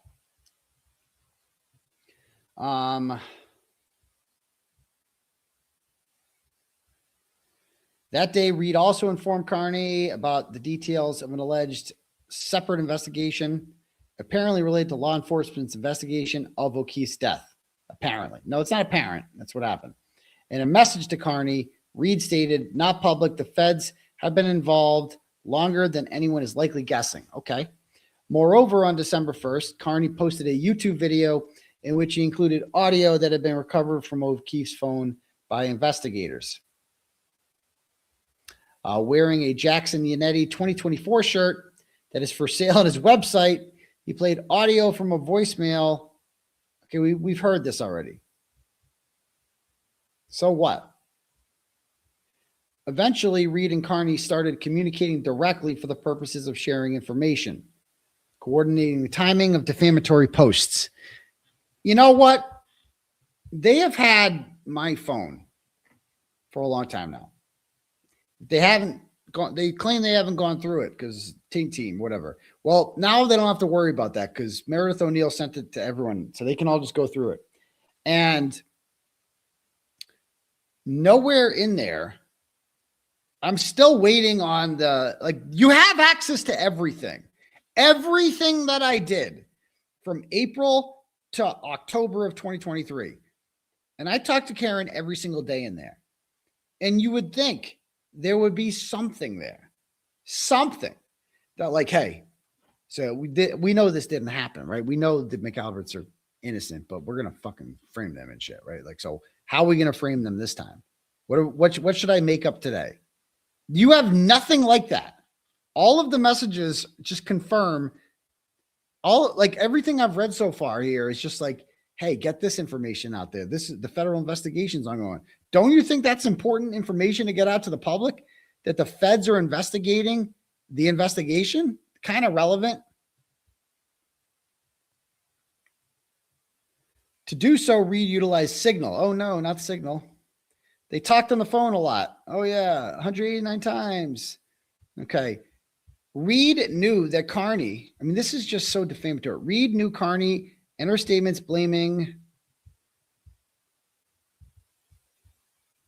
the plaintiffs for the murder of O'Keefe was false because in reality, she was responsible. I mean, that's really what their defense is going to be or offense is going to be is that, well, she did it. So third-party culprit is defamation. In furtherance of the scheme, he met up with Reed, Jackson, and Yannetti for the purposes of coordinating Kearney's extrajudicial defamatory publications. So that was court on May 3rd. I did not meet, Yannetti wasn't there. We didn't really talk about the case that much. It was more of a meet and greet. The first time I met Karen Reed, I mean, think how different that is. May 3rd, in the lobby of the Omni Seaport Hotel, before most of you guys had ever heard of this story, right? I had just gone on my first court date in a poorly tailored suit with the Turtleboy tie, a bright green Turtleboy tie and a bright green shirt. I look goofy, but that's okay. It's part of the brand. And so I went to court, and then Natalie urged me to go to the Omni Seaport Hotel to meet up with them. So they wanted to meet me. I said, okay, I'm honored to meet them. I'd love to meet them. Why wouldn't I want to meet the subject of my reporting? Of course. Why wouldn't I want to meet a cool guy like Alan Jackson? Of course I'd want to do that. So go to the Omni Seaport Hotel, and I'm not, Natalie's telling me like they're in the hotel, whatever. And I'm just walking around the lobby, and I go into the bar area, which is wide open to the public. And there at a table is Karen. No, she's at a bar, actually. They were at the bar. It was Karen, Alan, Liza, and the Silveras. And I think Bill and Ingrid were there too. And nice to meet you, Aidan. Nice to meet you. Okay, cool. Oh, I was just like everybody wanted to meet me. The guy that behind all the stories that's publishing all this information. They loved me, right? And think about how different that would be 2 years later. We could never do that now. Like, we're too famous. Like, or me. Like, at the time, there used to be a time when me, Karen Reed, and Alan Jackson could be seen in public together at a hotel in the Seaport in Boston and just not think twice about it. Can someone text him? Text me what? What? What now? Everything okay? Okay. Anyway, I don't know why people say shit like that. But yeah, there used to be a world. I mean, we could never do that now. Picture if me and Karen were ever seen in public together, it would be like on TMZ now. Like it's just too crazy. It's just too crazy. Like it's just wild to think that there was a world back then where her and I could have gone out in public together like that and just wouldn't matter. You know what I mean? Oh, it's about the website being done. Hey, guys, I know. Calm the fuck down. Jesus Christ. So yeah, that's just wild to me. It's wild to me. Oh, the grift is down. The turtle chat's down. That's the problem. That's right. If the website's down, the turtle chat is down, isn't it? That's a great point. Let me contact my web guy. Might just have to do cash apps.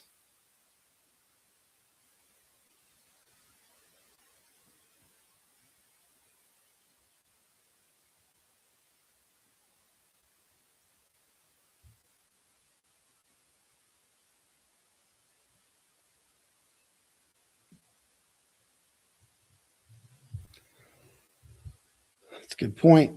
It's a good point. Let me see here. Definitely going to need turtle chat. If you sent the turtle chat and I'm unable to read it, I apologize.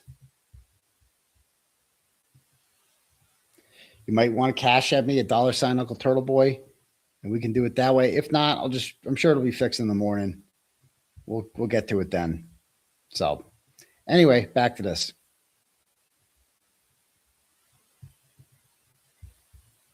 Oh, wait, it just worked. Wait, no, it's an old version of the site. God damn it. God damn it. Okay, something's up. Cloudflare. Issues. All right, anyway. All right. So the same day, and after meeting with Reed and her counsel, Kearney posted a YouTube video reacting to Jackson's press conference after a court appearance. During this video, he stated John O'Keefe was murdered by Brian Albert and by Colin Albert and that freaking dog and every other single person in that house who remains quiet to this day and participated in the lie. They're all guilty as murder. As far as I'm concerned, my opinion, they're participating in it. By accusing every single other person in that house, Kearney intended to include McCabe and Higgins in his defamatory statement, a fact that his followers would have understood in light of prior publications. So let me take this video and see. No, don't highlight it.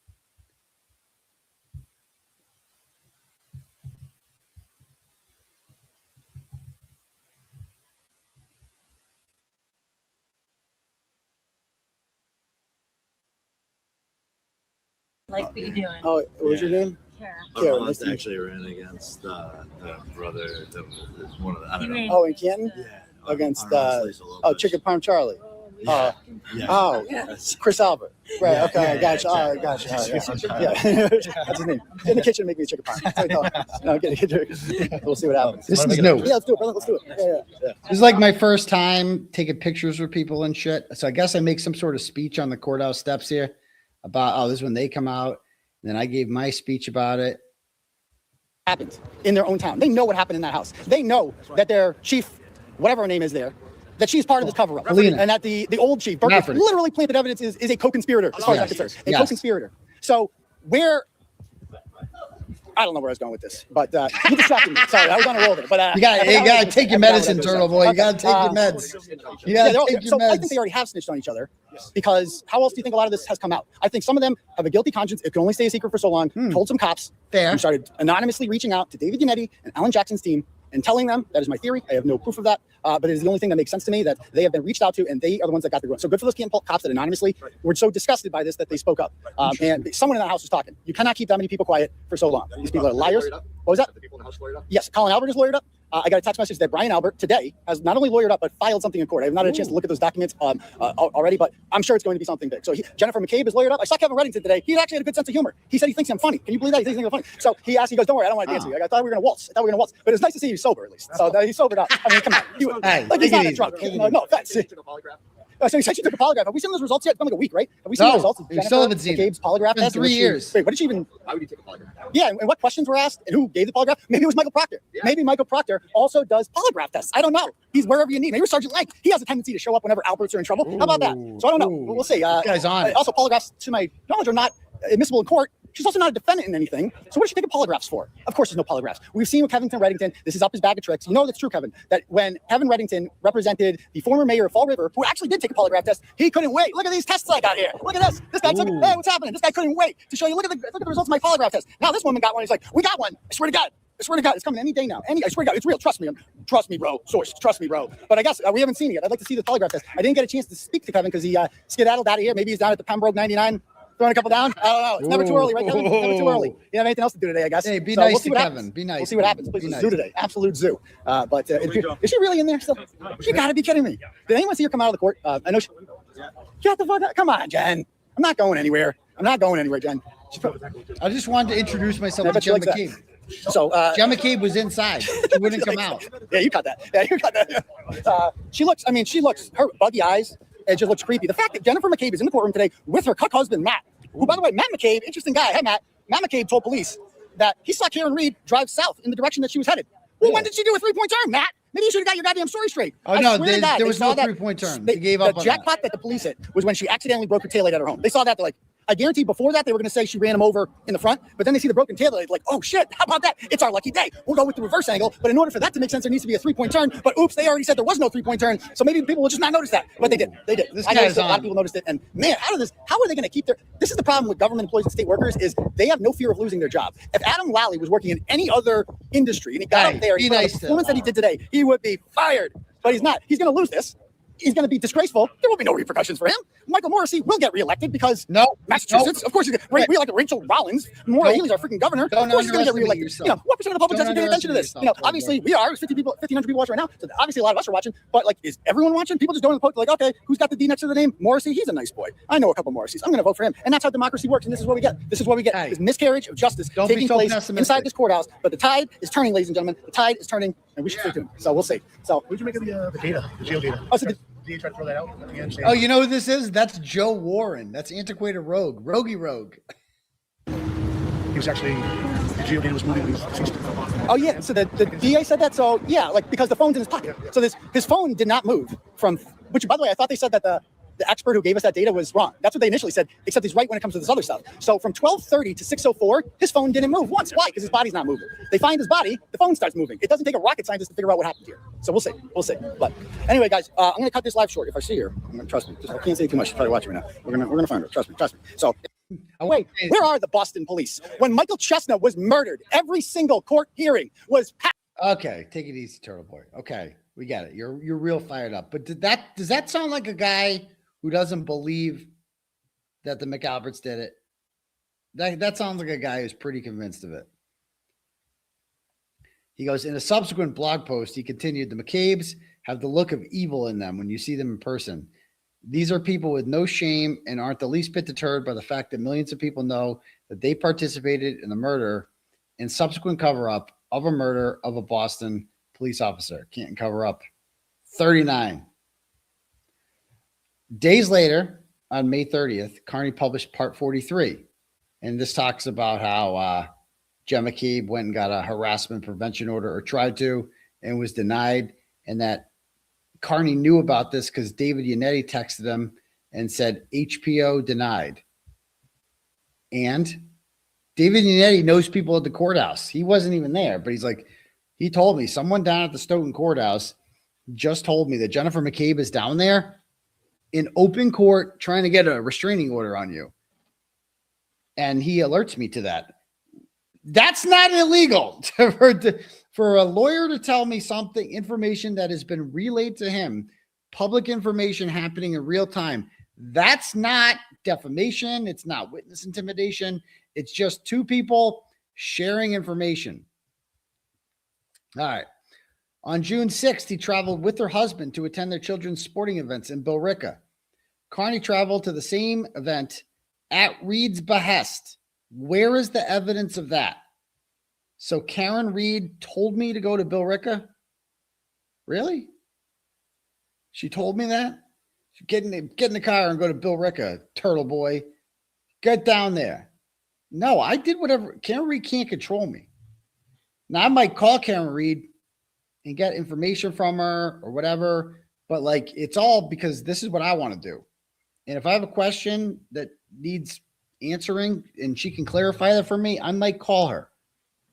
But I have no, she does not tell me what to do. She never told me what to do. And that's kind of the problem. It's kind of like what led to the division there, I think, a little bit, is that, you know, Karen's a controlling person. I'm not going to lie. That's her personality. That's not taking a shot at Karen. I know St. Karen Reed, the Karen Reed, fanboys out there ain't going to like that. It's not a shot at her. It's just her personality. She has a very controlling personality. She has a very dominant personality. She don't take no shit. And she doesn't she likes to be in control of things. She liked to be in when people posted things on Facebook and Twitter that she didn't like. She got mad at me. I don't know if I told you this story. This is an example of this. And then fuck it. We're just telling the truth now. She got mad at me when I posted that Man Shannon. Did I tell you guys this story? She got mad at me when Man Shannon, and I look back on this and laugh now. It's all water under the bridge. But she was mad at me when I posted that Man Shannon didn't graduate from college. She was mad that morning on her way to court. She sent me a message. And she's like, did you really say that Shannon didn't go to college? Yeah, because he didn't. Yeah, I'm like a reporter. And she was like, oh, great. Now Hank's going to see that, and he's going to have time to prepare. And this is what always happens. You can't keep anything to yourself. Yeah, I know I can't keep it. Why would I keep that to myself? I told you this story. Yeah. So she was all fired up about it. But that's an example of like Karen is a very controlling person, but she couldn't control me. Right. And so this whole idea that Karen Reed tells me what to do or where to go is just patently absurd.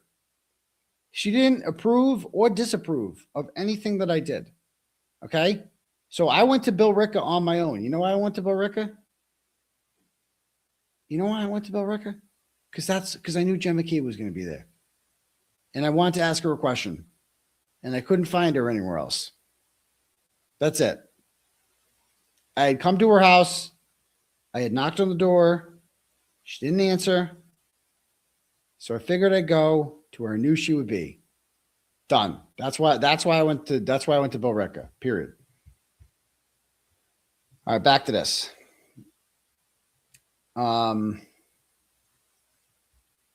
I said Kearney, Jen McCabe, and Matt McCabe do not deserve to live a normal life and pretend they weren't involved in murdering a Boston cop. In a subsequent video, he again discussed his harassment of the McCabe family, stating, I went to her kid's lacrosse game and made a scene and got kicked out because they kept calling her a cop killer. Okay. And, my opinion, that's what she is.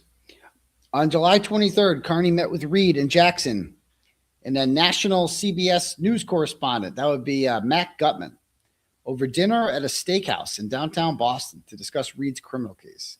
This meeting occurred the day after a rolling rally where Kearney went through Canton and blah, blah, blah. Stopped at all these homes, did all this stuff. Kearney's behavior at the rally enjoyed the support of Reed and her legal team. Indeed, on the day of the rally, Yannetti messaged Kearney, "Thank you for your continued support." Nowhere in that message does he say, "Thank you for intimidating witnesses." Like, no. "Thank you for defaming the McAlbert's." No. He says, "Thank you for your continued support." Why wouldn't he thank me for my continued support? First of all, this must just kill the Karen Reed supporters who don't like me, because it just shows like, bro, fucking they loved me. Karen Reed and her whole team couldn't get enough of me. They loved me, right? Because I delivered. I was like a gift for them. Like they didn't control me. They didn't want it. They didn't know who I was before this. And then I show up, and here I am doing what they've been trying to do for months. Get the word out. Get the word out about what's happening in this courtroom. Period. Okay. Somebody says, well, she is correct. You do need to keep certain things to yourself for your own good and others. Yeah, probably, but keeping things to myself is not in my wheelhouse. It's not easy because I talk for a living, Anyway, back to this. The next day, Kearney hosted his weekend live show on YouTube. During the show, he stated that Jen McCabe killed or helped kill. Let's keep it a buck. That's what she did. She killed John O'Keefe. He proceeded to question why O'Keefe's family was associated with McCabe by stating Jen McCabe killed her uncle, and then you're escorting her to the fucking orientation, and Jen McCabe killed your son. She fucking killed him. Okay, let's go to this episode and see. Notice they don't have any like timestamps on this.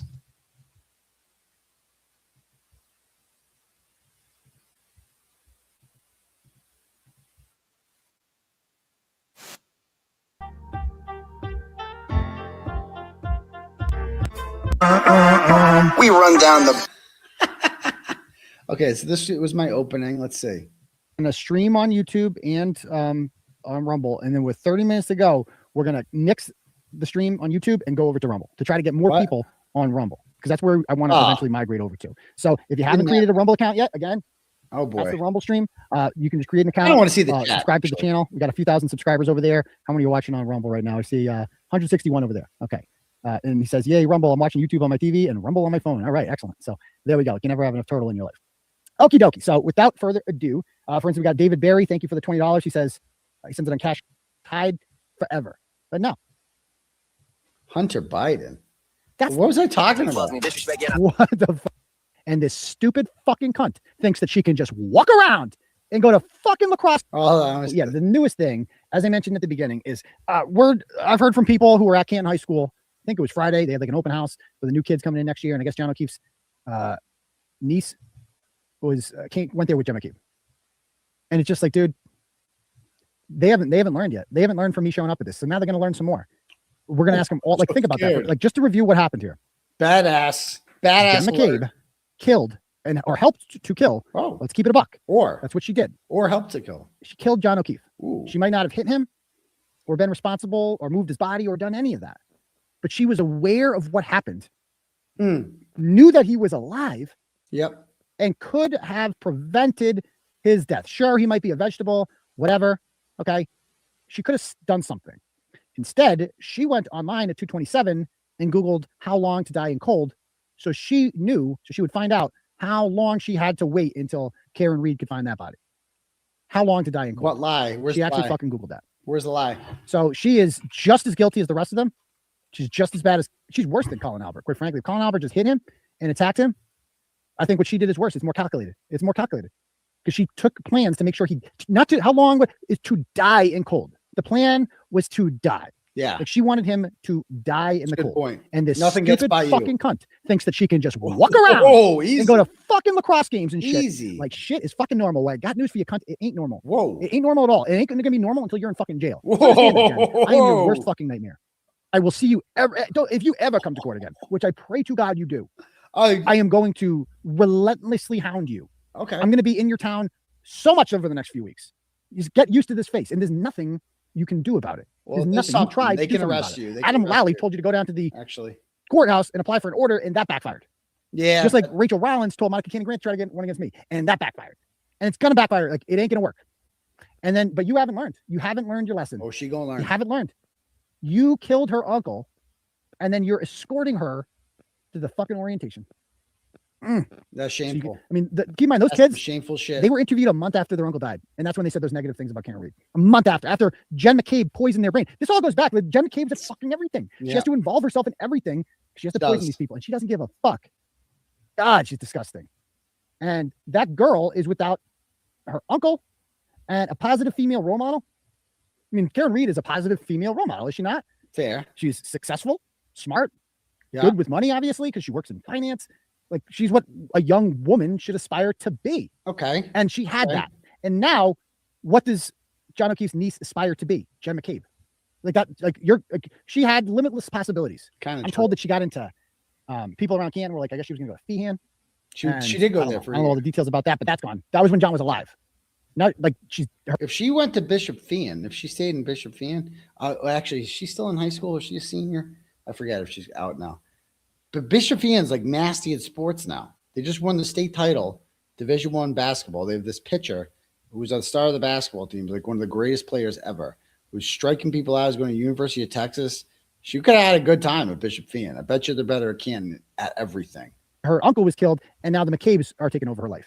And for all the people about all the O'Keefes, what the fuck is wrong with Peggy O'Keefe? Oh, she's fucking old. You're being mean to the mother. Well, fuck her too. Okay, fuck her too for allowing this. Oh, they're gonna clip. By the way, Peggy O'Keefe. In case you haven't fucking read anything, because I know you're old, and we have to be nice to fucking old people, especially when their fucking kids died, and we have to fucking play all nice with you and shit. Well, I'm not gonna be fucking nice anymore. That woman escorting your granddaughter to fucking, I think she killed your son. Whoa. She fucking killed him. Easy. Open your fucking eyes. And yeah, Paul, talk about your mama. What you gonna do about it?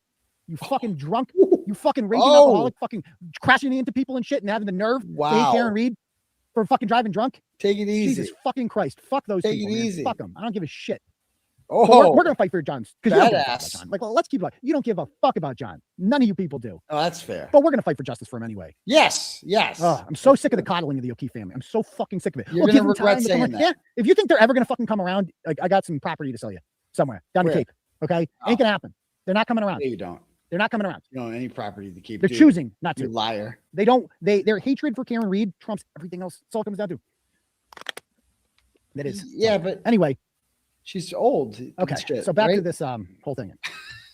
they like that. That's where that comes from.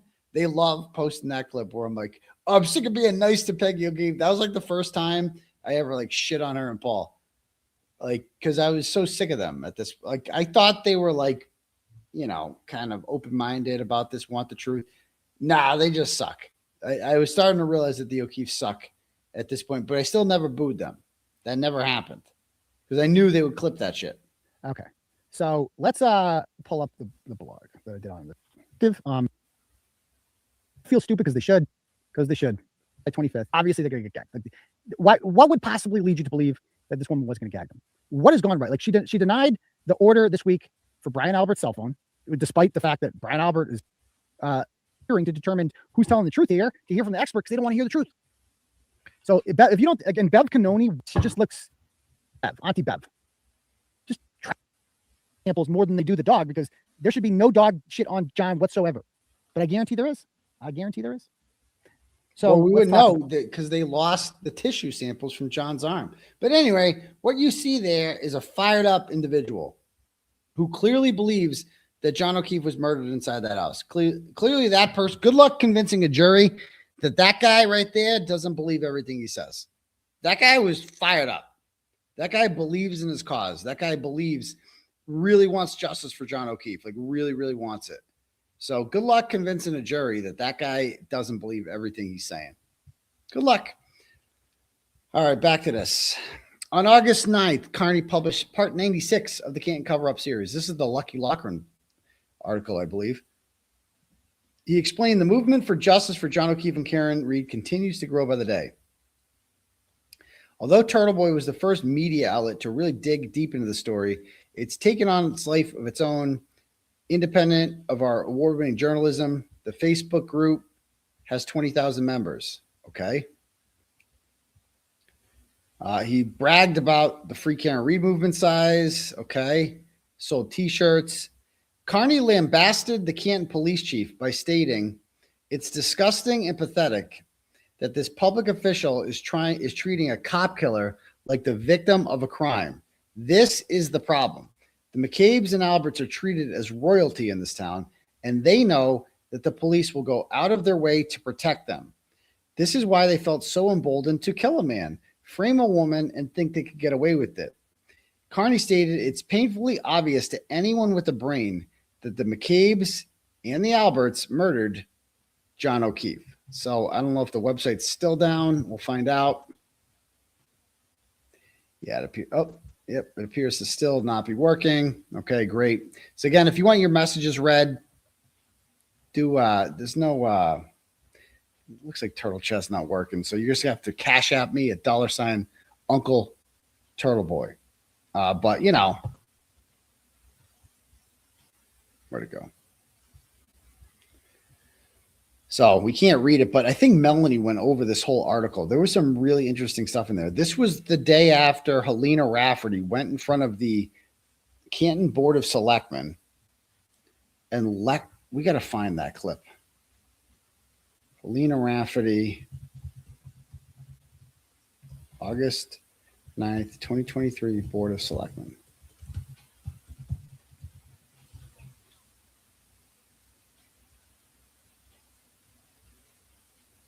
Oh, here it is. This is what so I accuse, again, my statement is that they quote me as saying was, this is why they felt so, he goes, "It's disgusting and pathetic that this public official is treating a cop killer like the victim of a crime. This is the problem. The McCabe's and the Alberts are treated as royalty in this town, and they know that the police will go out of their way to protect them. This is why they felt so emboldened to kill a man, frame a woman, and think they could get away with it. It's painfully obvious to anyone with a brain that the McCabe's and the Alberts murdered John O'Keefe." So what's the problem here? They do, like, that's the whole point here, is that the police chief, the most powerful person in town, is going in front of the Board of Selectmen and defending the honor of Jen McCabe for some strange reason. Good evening, everybody. Welcome to the August 8th, 2023 Select Board. I'd like to welcome all of you for being here. Till 4:30 in the afternoon. Prior to that, we had briefed police, DPW. Look at all these people fired. All these people down there. I see Peter Murphy there. The whole crew. They're all there. And other town staff. Is Trish Boyd in? A brief overview of the project includes 15 structure replacements. These are along the transmission right away that start in Sharon and lead into our Canton substation. Been able to be notified. Used purchase. Here we go. So good evening. Thanks for placing me on the agenda to come before you to discuss a few questions, concerns, and points that came up at the last Select Board meeting. Before I begin, I just wanted to let the residents of this community know that I'm always available to answer any questions you might have about the Canton Police Department. You can reach out to me at hrafferty@town.canton.ma.us. Oh, that's great. So first off, let's tackle the question one of the speakers had in relation to body cameras. In October of 2022, the town and the police unions reached an agreement on a body camera policy to be utilized. From the moment the contract was signed, body cameras were planned to be included in the department's FY25 capital budget requests. Obviously, this venture will have to go in front of the Finance Committee, capital outlay, and if supported, would make its way to town meeting in May of 2024 for residents to vote upon. If the town meeting body were to approve, that would mean we could have body cameras beginning as early as fall 2024, barring no unforeseen circumstances such as any supply chain delays. However, it's important to note that the purchase of the body cameras themselves are not the fiscal hurdle we have to jump over. The storage of the data is. It is an annual cost that many voters may consider cost prohibitive, and a huge part of the reason that a lot of cities and towns do not yet have them. The estimate for the startup of this program will cost between $150,000 and $200,000 the first year. Nah, let's get Those to the monies good would be shit. used to purchase cameras for each individual officer and Hurry replace the up. cameras we have in our cruisers. Although working, the cruiser cameras are no longer supported by the manufacturer because mainly the excessive amount of time we have had them, in contrast with the technological changes that occur so quickly. Yeah, okay, yeah. We're Hurry up. continuing conversations with Motorola and reaching out to Axon, two of the premier companies that are manufacturers of these items, to get quotes to support the capital request. We need to research what the different paths we can go down are, such as if the company should be the host for our storage and all the particulars that go with that choice versus hosting it within the town itself. We're hoping to have a trial period with both companies in the new year, whereby we would utilize the same couple of offices to test the product. We anticipate that should be at no cost. We plan on trying to identify incremental increase. At the present time, sitting in our offices. In short, I would like to stress that the offices that the rule when we have a current elected planning board member who actively participates as we move into the future of policing. Here we So go. I'll make sure to keep everybody in the loop as we forge ahead. The second item I'd like to touch upon is the comments made regarding the amendment of the administrative code of the select board. The language change suggested would be to alter members should treat each other with respect to members should treat all people with respect.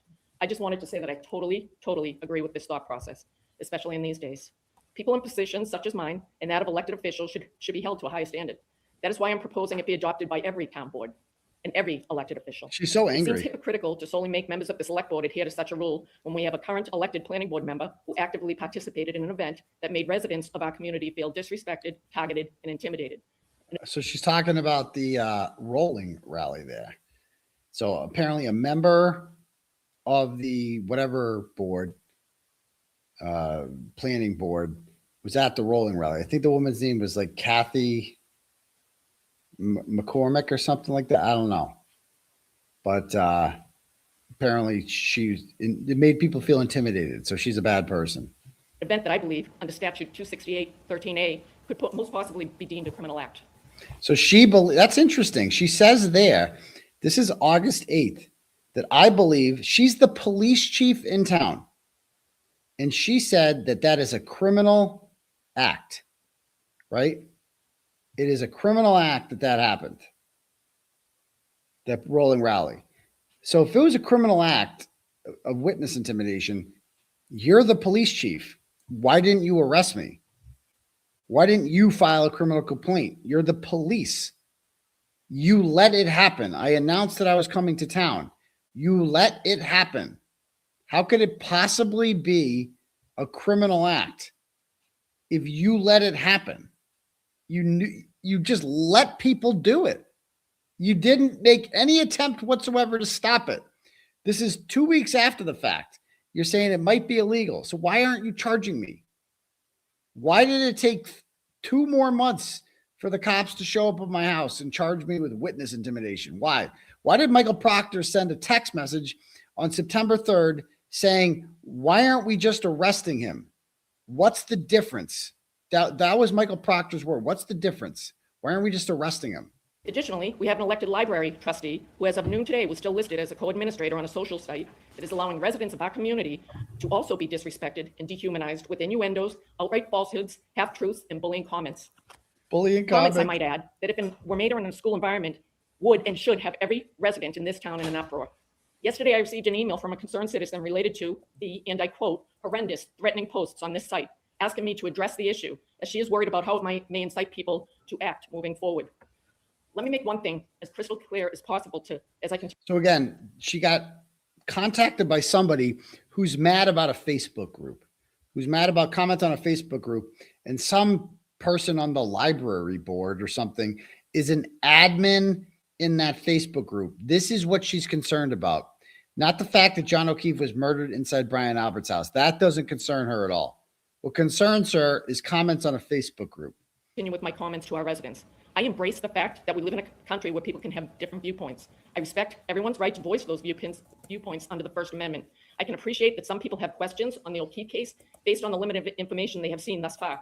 However, what I cannot accept is witnesses. Let me repeat that. Witnesses. These Oh, are here we residents go. who have not been charged with any crimes, being bullied in their homes, at their children's games, or on vacation, all under the guise of the First Amendment.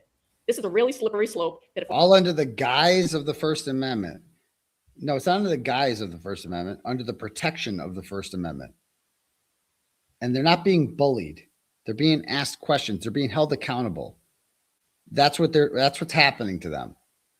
They're being questioned. They're being protested under the protection of the First Amendment. There's a fucking lemonade stand. Exactly, Jody. There's a goddamn lemonade stand. How bad could it be? So this is the beginning of like when she's frustrated. She's pissed that like, oh, I can't stop this fucker. Allowed to continue will cause a rapid decline in the amount of people who would ever step forward to be a witness in a case, and quite possibly the slow erosion of the criminal justice system. Conversely, as one of the judicial system, I'm sorry. Conversely, as one of the many people responsible for the safety and well-being of people in this community, I will not tolerate any persons in this town actively participating in actions that place those on the other side of this debate in fear by throwing objects from moving vehicles or any other similarly aggressive actions. Yeah, that's what Diana White did and her stupid daughter. They threw an egg at a 5-year-old, and you did allow that to happen because you never prosecuted them for it. What's happening to our community? Where's the civility during times of opposing viewpoints? Excuse me. What happened?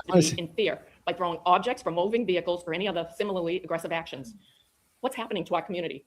Where's the civility? What's happening to our community? Who says something? Somebody say something?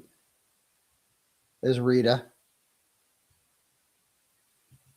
During times of opposing viewpoints. Excuse me. We have a point about she's speaking. Oh, look out, Matt. Look at that My face. initial and only statement about this case thus far, I use the word sensational. When you Google that word, the first definition of ability during times of opposing Just look at her face. Look how angry. viewpoints. Excuse me. We have a point about she's Look at her. Look at how mad she is. speaking, please. In my initial and only statement about this case thus far, I use the word sensational. When you Google that word, the first definition to pop up is causing great interest. Ironically, the example used in the definition is a sensational murder trial. My statement expressly asks for people to sit back and wait for all sides to be presented. How Aidan Kearney, aka Turtleboy, manipulated my message was certainly not how it was intended. However, as with many things in this case thus far, Aidan Kearney has shown that his perception is not the reality of the situation. What? And here's a few examples. Aidan Kearney falsely reported that one of my children dates the daughter of Jennifer McCabe. Okay, I got that my one children wrong. have never, ever I got that one met any wrong. of McCabe's children. Responsible journalists would have fact-checked that. It's such easy information. I mean, we're talking about, really? I mean, why is she even talking about me? Aidan Kearney. Okay, I'm sorry, Helena Rafferty. I got that one wrong. If you want to sue me for defamation, I got bad information on that. None of your kids porked any of the McCabe girls. I apologize. I got that one wrong. But like, who cares? Like somebody was murdered in your town, a cop. The whole thing was covered up, and you're out here being like, "Oh my God, none of my kids fucked Ellie McCabe." Okay, well they didn't, but everyone else in town did. No, I'm just kidding. I don't know if that happened either. I have no idea. But it's like that's what bothers you. That's what's bothering you, huh? Okay, what else you got? Confirmed. And still, to my knowledge, that has not been retracted. Nowhere has Aidan Kearney stated, "Hey folks, mea culpa." Why? No. Perhaps because it would bring into question the veracity of his many other allegations. No, I want to be very clear right now. None of her sons fucked any of the McCabe girls. That's my mea culpa. I apologize, Helena Rafferty. Your boys, maybe they fucked other people. I don't know. They didn't, as far as I know, they didn't fuck any of the McCabe girls. And I'm sorry that bothers you so much. I didn't mean to cause you any problems with that. So if you want to sue me for defamation for that, and you have provable damages, feel free to file your own lawsuit as well. Join the fun, join the party. But I know you're really concerned about that. Not so concerned about a murder cover-up, but very concerned with the fact that one of your sons was alleged to have fucked one of the McCabe girls.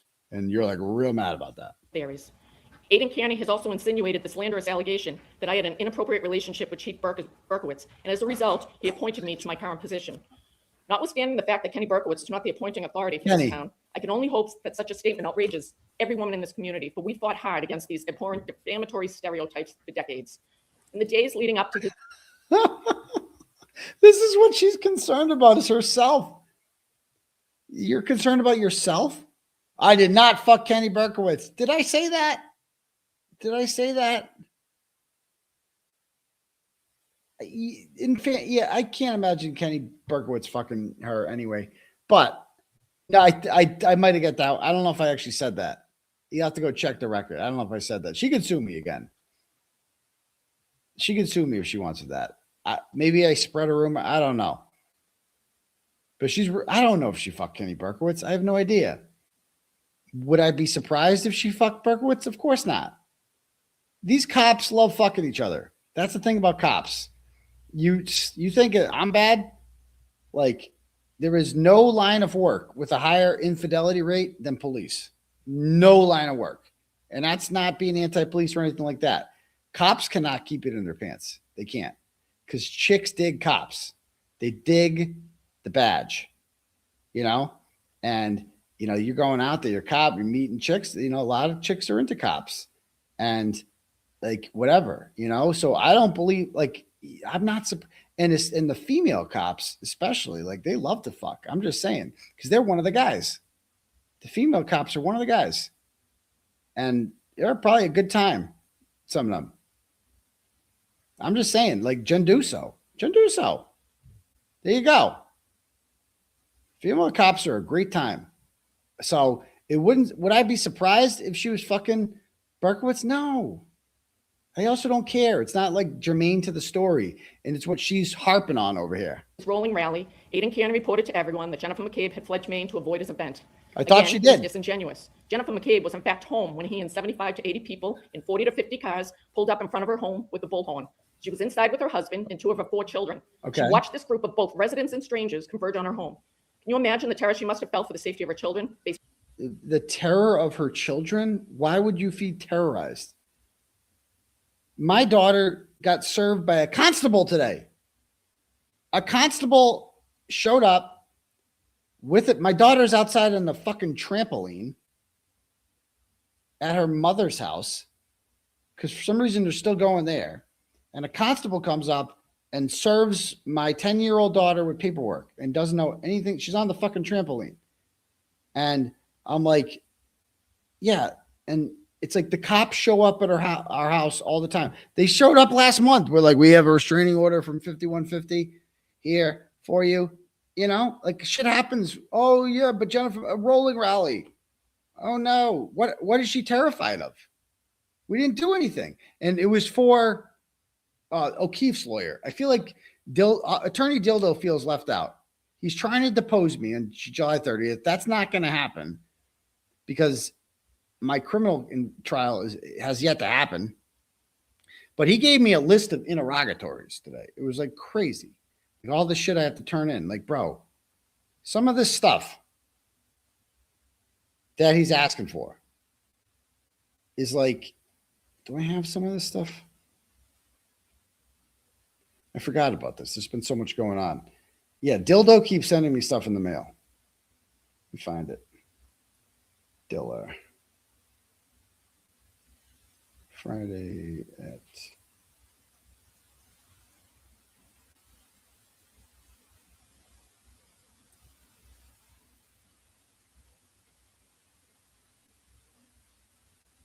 hold on one sec.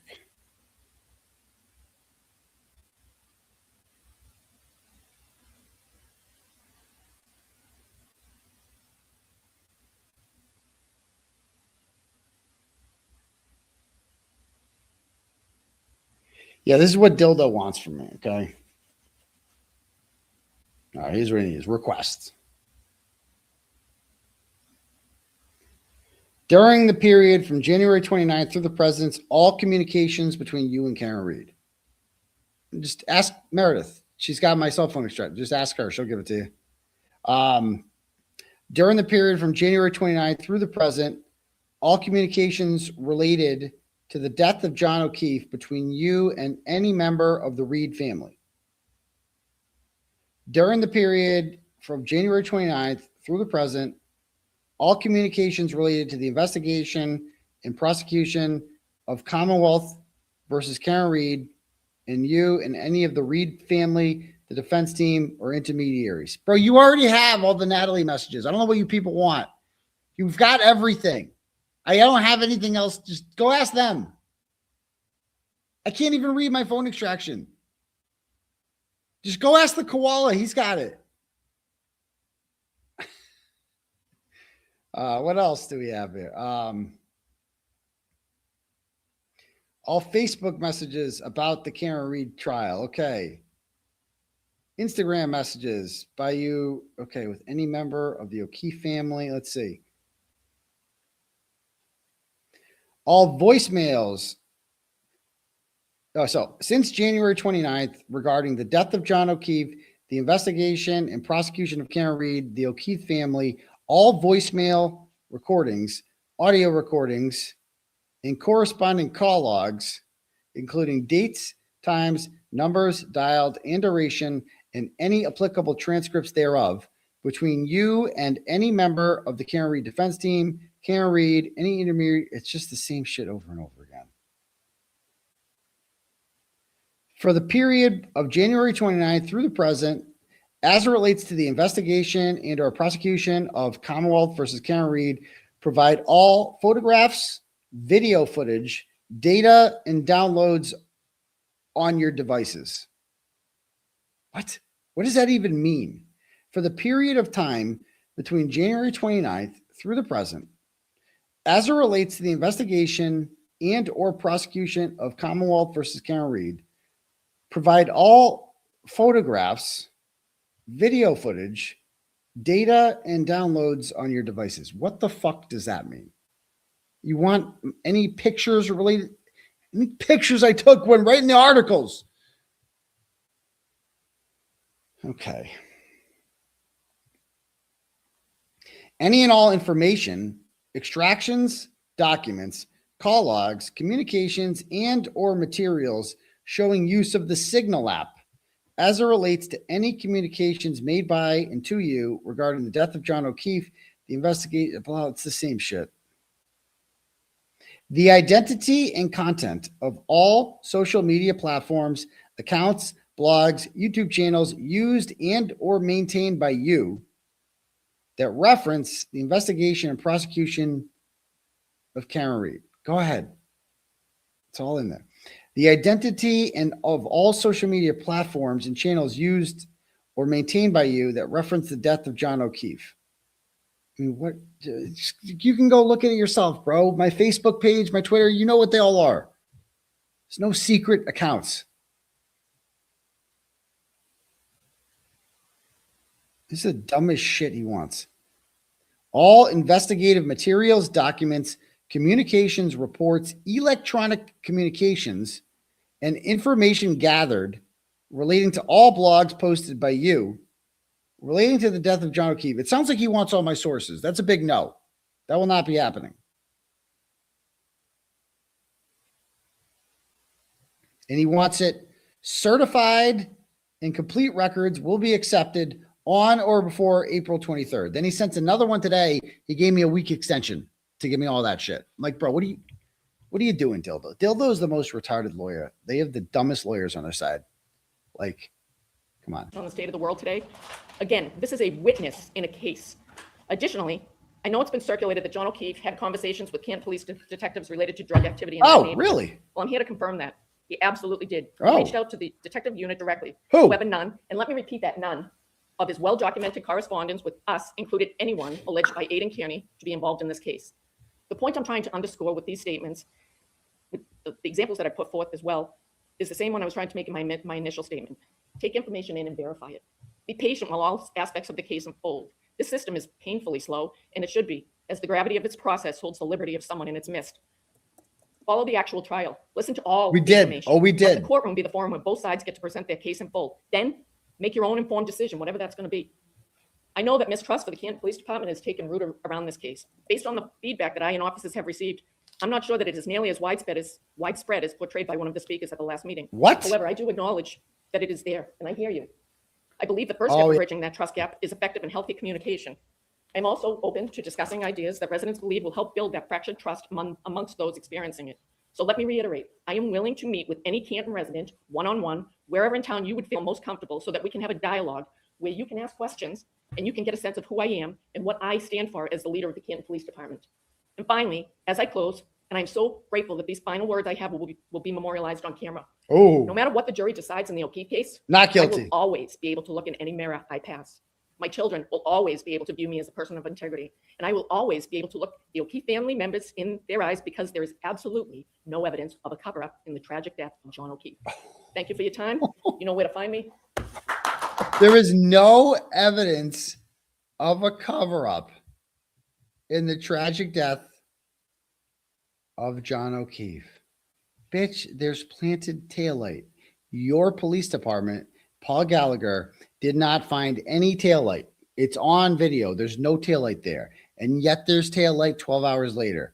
Therefore, there was evidence of a conspiracy and covering up. And we don't even know about the inverted video at this point. We haven't even gotten into that. That's in the future. This is before Mark Betterow even knows about this story. Oh, there's Grandpa Eclipse is there. Grandpa Eclipse clapping like a seal. And I think this guy's a former Canton cop. Look at Grandpa Eclipse. Grandpa Eclipse is loving it. No. Well, thank you, Chief Rafferty. Going back to okay, so back to this. A couple more minutes. We're not going to finish this whole thing up, but a couple more here. On September 5th, Kearney directed in a YouTube video towards Chris Albert, the father of Colin Albert. He bragged, "I go down to your pizza shop and I stand there for an hour and I yell shit about your son. I just shit all over your child, Chris. I go down there and I shit all over him. I accuse him of some of the most heinous things possible, and I affect business. People don't want to go into your business because of the things that I'm saying. I'm telling cars going by what your family did and what you're being accused of and what you've done to cover this thing up and what a scumbag you are and how you don't pay your bills." He doesn't pay his bills. He is a scumbag. He has killed someone. What is the problem here? Like what? Okay, so let's hear the actual video. Like what? Let's hear the episode 611. Okay, let's go to that. Let's see. Let's see what this one's titled.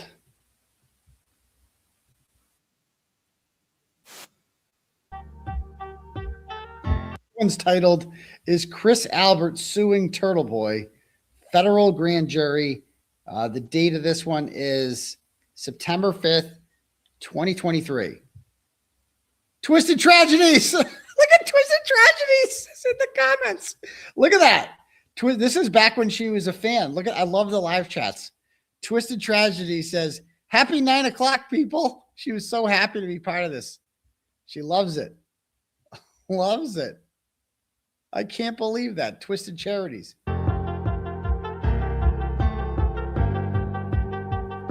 Hi, Suzanne. She's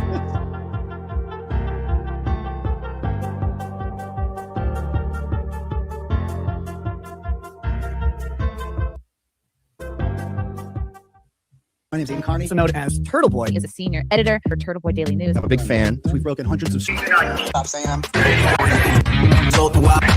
Ago, people are starting to call me daddy, which I kind of like even more. I understand that might be a weird thing.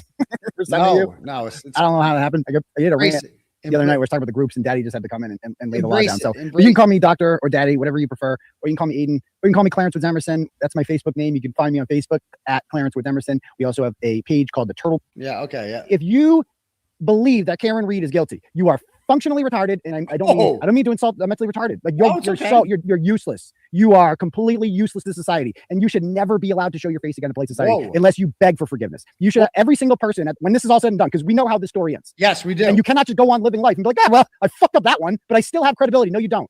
No, you don't. And that includes a lot of people, like John DePetro, the guy from Rhode Island. I had a lot of respect for him before. He had Wendy Murphy on the other day, and then he's like I tell him the whole story. I'm like, why get me on? I actually know what the fuck I'm talking about. He gets a lot worse. He's like, well, she's got a lot of experience as a lawyer. I don't give a shit. I don't care. She's crazy. She's a crazy person. She makes shit up. And that includes like people like Kevin from Yellow Cottage Sales. That includes the fence sitters. That includes the fence sitters, because there is nothing more gutless in this story than a fence sitter. If you are a fence sitter, which he's the only one I think there is, you're gutless and cowardly, because all you're doing is like, well, let me know what side wins, and then I didn't pick the wrong one. No, you're gutless and cowardly. And again, I don't want to crap on him because he's really nobody, but at the same time, because Kevin was kind of on the fence on this time. But this rant gets him all fired up, and he goes Team McAlbert after this because he gets so mad that I called him a fence sitter. He hated that. Yeah, this guy, but like, do I sound like a guy that thinks Karen Reed's guilty? That thinks the McAlbert's are innocent? Do I sound like that kind of guy? Like, I thought he was cool before, and now he's getting news from 𝗪𝗏𝗏𝗄𝐃𝐵 panties, and he's getting news from Lizzie Proctor. Like Lizzie Proctor messaged him the other day, and he asked me not to tell anyone, but I'm doing it now. and like jumped on his stream and was like, after he kind of like went off on us and called you guys all mindless morons or whatever, and just went off on a tangent on you all. Never apologized for that, by the way. Never did. You're just a mindless mob. And Lizzie Proctor and 𝗺ście 𝗵𝗂𝗺𝗆 messaged him. And that should be like the bell. That like maybe I'm on the wrong side of this. Nope. If 𝗺ście 𝗵𝗂𝗆 is cuddling, is getting close to me, right? If she finds me, if she's sharing his content, maybe I'm on the wrong side here because she lost her kids, and she's fucking insane. All that, yeah, okay. Maybe. So, and it's just so gutless and cowardly. And it's like talking to Kevin's like talking to a brick wall now. It's just pointless. Doesn't answer the question. Doesn't answer the question. I do have evidence. I have grand jury testimony from Brian Albert putting him in the house at that time. Also, there's things I know that you don't know, and you can believe me or don't believe me. I don't give a shit. I know how this story ends. The story ends obviously with Karen being, exonerated. Worst case scenario for Karen is she goes to trial and she's found not guilty. That's worst case scenario. That is what happened. There's no world in which Karen Reed gets found guilty. No world at all. No. And it is very obvious, and we're going to get into it tonight, about why they know that this is over. Like, this is the beginning of the end for them. I don't know when it's going to end, but I thought it would be months from now. It might be a lot sooner, man. Just a lot sooner. You're getting a little carried away. Shit appears to be going down. No, so, it's not. It's not. So let's just we'll get into that in a minute. If you guys like the program, too excited, and you want to donate to it, well, guess what? You can't, because they took away our super chat function 2 years ago because I had the wrong opinions about it. Okay. And say, yeah, whatever, fucking send her to jail. What I care, just move on with my day. Then you're look at Young Jerks is in there. He's creating fan art for us. I think a lot of these people, like so many of these people I see in here, I love seeing the people that have turned on me now in here kissing my ass. Oh, you guys loved it. You're no better than the Alberts and the McCabe's. You're not. You're just another person who is willing to look the other way because it's not you, because you're not going to jail. So fuck her. You have no humanity, nothing. It's like something is wrong with your soul if you just don't care about other human beings at all, and you don't. And so that's what it comes down to for a lot of these people. It's like they just don't care because it's not them. Like, how would you feel if that was your brother or sister or your daughter, right? How would you feel? How does that not make you sick? Because it could be you. I don't know if you noticed that. It could be you. It's got to sound like you believe. I got nothing but love for John O'Keefe. I got nothing but love for John O'Keefe. But when you look back at that night, it's like Karen did not want to go there. John did. And now look at her. Look where she is now. John's dead. And Karen is fighting for her life because she did something that she didn't want to do and brought him to the house. So yeah, this is where Karen not telling me about Higgins is kind of fucked up when you think about it, because that would have definitely affected my opinion on what I just said there. Because I'm like, because I'm kind of being like, well, John wanted to go there. But it's like Karen also knew that there was a guy inside that house who had just texted her at the bar, like pretty upset that she was ghosting him because she had been flirting with him and she hadn't told John this. And she just dropped him off there. That would have changed my thought process. Still didn't do it, but like I would have been more, I think, a little critical of her. There we are. And it's really unfortunate. It's really unfortunate. And I'm so sick and tired of beating around the bush about his family too. Oh, you have to be nice to his family. You don't have to be nice to his family. His mom sucks. Like, let's be perfectly honest with you. She's a shitty person. Like, she's a shrew. She's mean. Just look at her. And tell us she how you fought really John feel. for custody of the kids. There you go. And lost, by the way. John, the single guy won. Oh. So there's that. And it's just what they're willing to hand those children over to the McCabe's and all this. And I'm sick of being told that, oh, we'll wait for them to come around. Nope. My mother wouldn't do that. Your mother wouldn't do that. Your brother wouldn't do that. And it's time we stop fucking lollygagging with this shit. And they can't come around either. When the indictments come in, I don't want to see them in fucking court. I don't even want to fucking see them in court. You had your fucking chance to do the right thing and you fucking blew it. I mean, enough with the bullshit. Okay. Anyway. Fair. So yeah. A little rough. So that's my rant about that. All right, cool. I think we already got a couple turtle chats. Let me read them. In that apartment strangled her. Get not unless they take his phone and her phone. I mean, what are you saying? He's saying 𝗺𝗏𝗺𝗆 is a puss. I don't think Kevin is necessarily like a bad person or anything like that. Oh, he sucks. He sucks against him personally. Oh, I do. It's just, you're not taking a stand by arguing this position that makes no sense and is spineless and ignores all the evidence. Like, that's not being principled. That's just you back on. Sure. And so we're going back on Tuesday at 9:00. I could still have the live show Saturday night. Yeah. Okay. Out of Kearney. Shocking.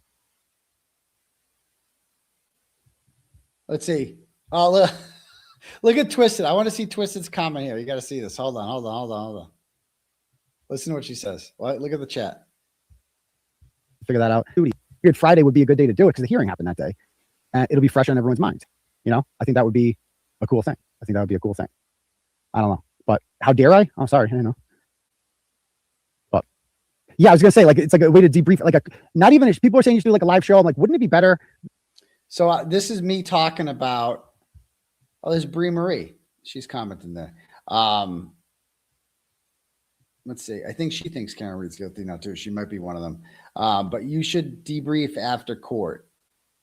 Because this is when there was an upcoming court hearing, and I said I was going to go to a live event afterwards and ask some questions, and that was in Taunton.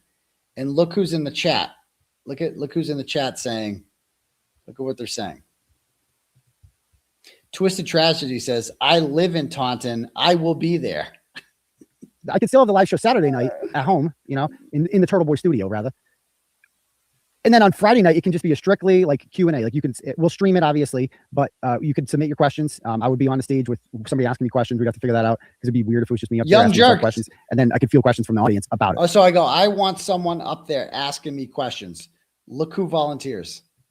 You know, it's on the border of Taunton. It's in Taunton, right on the Taunton Lakeville border. So it's right down 495. It's probably pretty easy to get to. But yeah, I don't know if that would be an interest for you guys. But I'm telling you, when this is all said and done, like I'm gonna rent a Truth and Transparency's in there. Lena's in there. Lena's in the chat. God, this is great. Out, like I was thinking the Wilbur Theater, but that's too small. It only fits like 1,000 people. Whoa. I think the Hanover Theater in Worcester, some theater with like a few thousand seats. Like it needs to be done right when this is all said and done. Like I'm already talking about doing a theater show. I'm like, the Wilbur's not good enough. I want bigger than the Wilbur. Easy, Turtle Boy. Easy. Huge live event. Like there needs to be when it's over, obviously. But we'll cross that bridge when we get there. But well, okay. Twisted Tragedies goes, I can totally be the person who reads you the questions. She was volunteering. She was already like wants to be. See what I'm saying? She's like kissing my, I didn't know who she was, but she's in my chat trying to like gain my favor in there, being like, I'll read you the questions. I'll do this. Pick me, Turtle Boy. Pick me, pick me. And then I realized she was a ratchet. And I called her out for it, and now Karen Reed's guilty and sewer turtle. So there's that. Yeah, funny how that works. So I think that's about it for announcements for now. Let's talk about a couple things. Okay. So first thing I want to talk about is this the new developments out of Kearney. Shocking. Oh, shocking that you want to talk about Kearney. This is it's about chicken farm Charlie, and this is what I mean by they folks. 33 phone call that Colin Albert made to Tom Beatty's daughter, but definitely closer with John, including all the other schmucks, right? Carl Dougal fits that profile. Every other person that fits that profile is with the bad guys.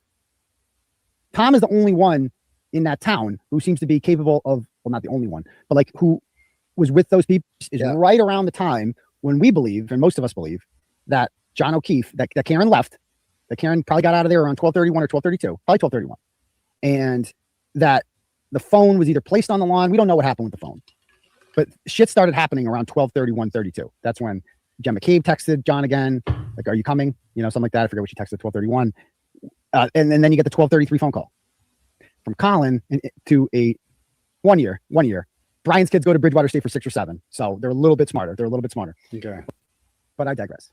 Well, as you can see here, 3 of the calls that she made at 5:33, 5:52, and 5:57 were to Tom Beatty. She called Tom Beatty. And when I first saw that, I'm like, who the fuck's Tom Beatty? Why should we delete his calls to him? What's up with that? I assumed the guy was shady looking at that. Yep. A morally depraved person, and her brother is 10 times the person that she will ever be. So there's that. There's also, even the people that were there earlier on in the night that seem to have left, maybe Emily Fabiano, Mary Kent, Catherine Duty. I mean, I met her piece of shit father. He lied to my face. He's scummy too. His response to that was, after I visited him at town hall, was to write an email telling everyone not to talk to me. Like, why would you not want people to talk about this? Like, do you not want answers, dude? What's wrong with you? So it's like the amount of people in this circle that are just have no humanity. It just boggles my mind. But Tom Beatty does have humanity, and they assumed that he would get in line because why wouldn't he? He knew John. Where did this hatred? When did they realize he wasn't on board? Well, rumors around town. So people started talking about that 12:33 phone call around town. Right? Okay, yeah. You just feel it from here. Oh, I get to the part where we talk about chicken farm Charlie. Oh, this one. And Caitlin Albert, and I'm told Brian Albert Jr. too.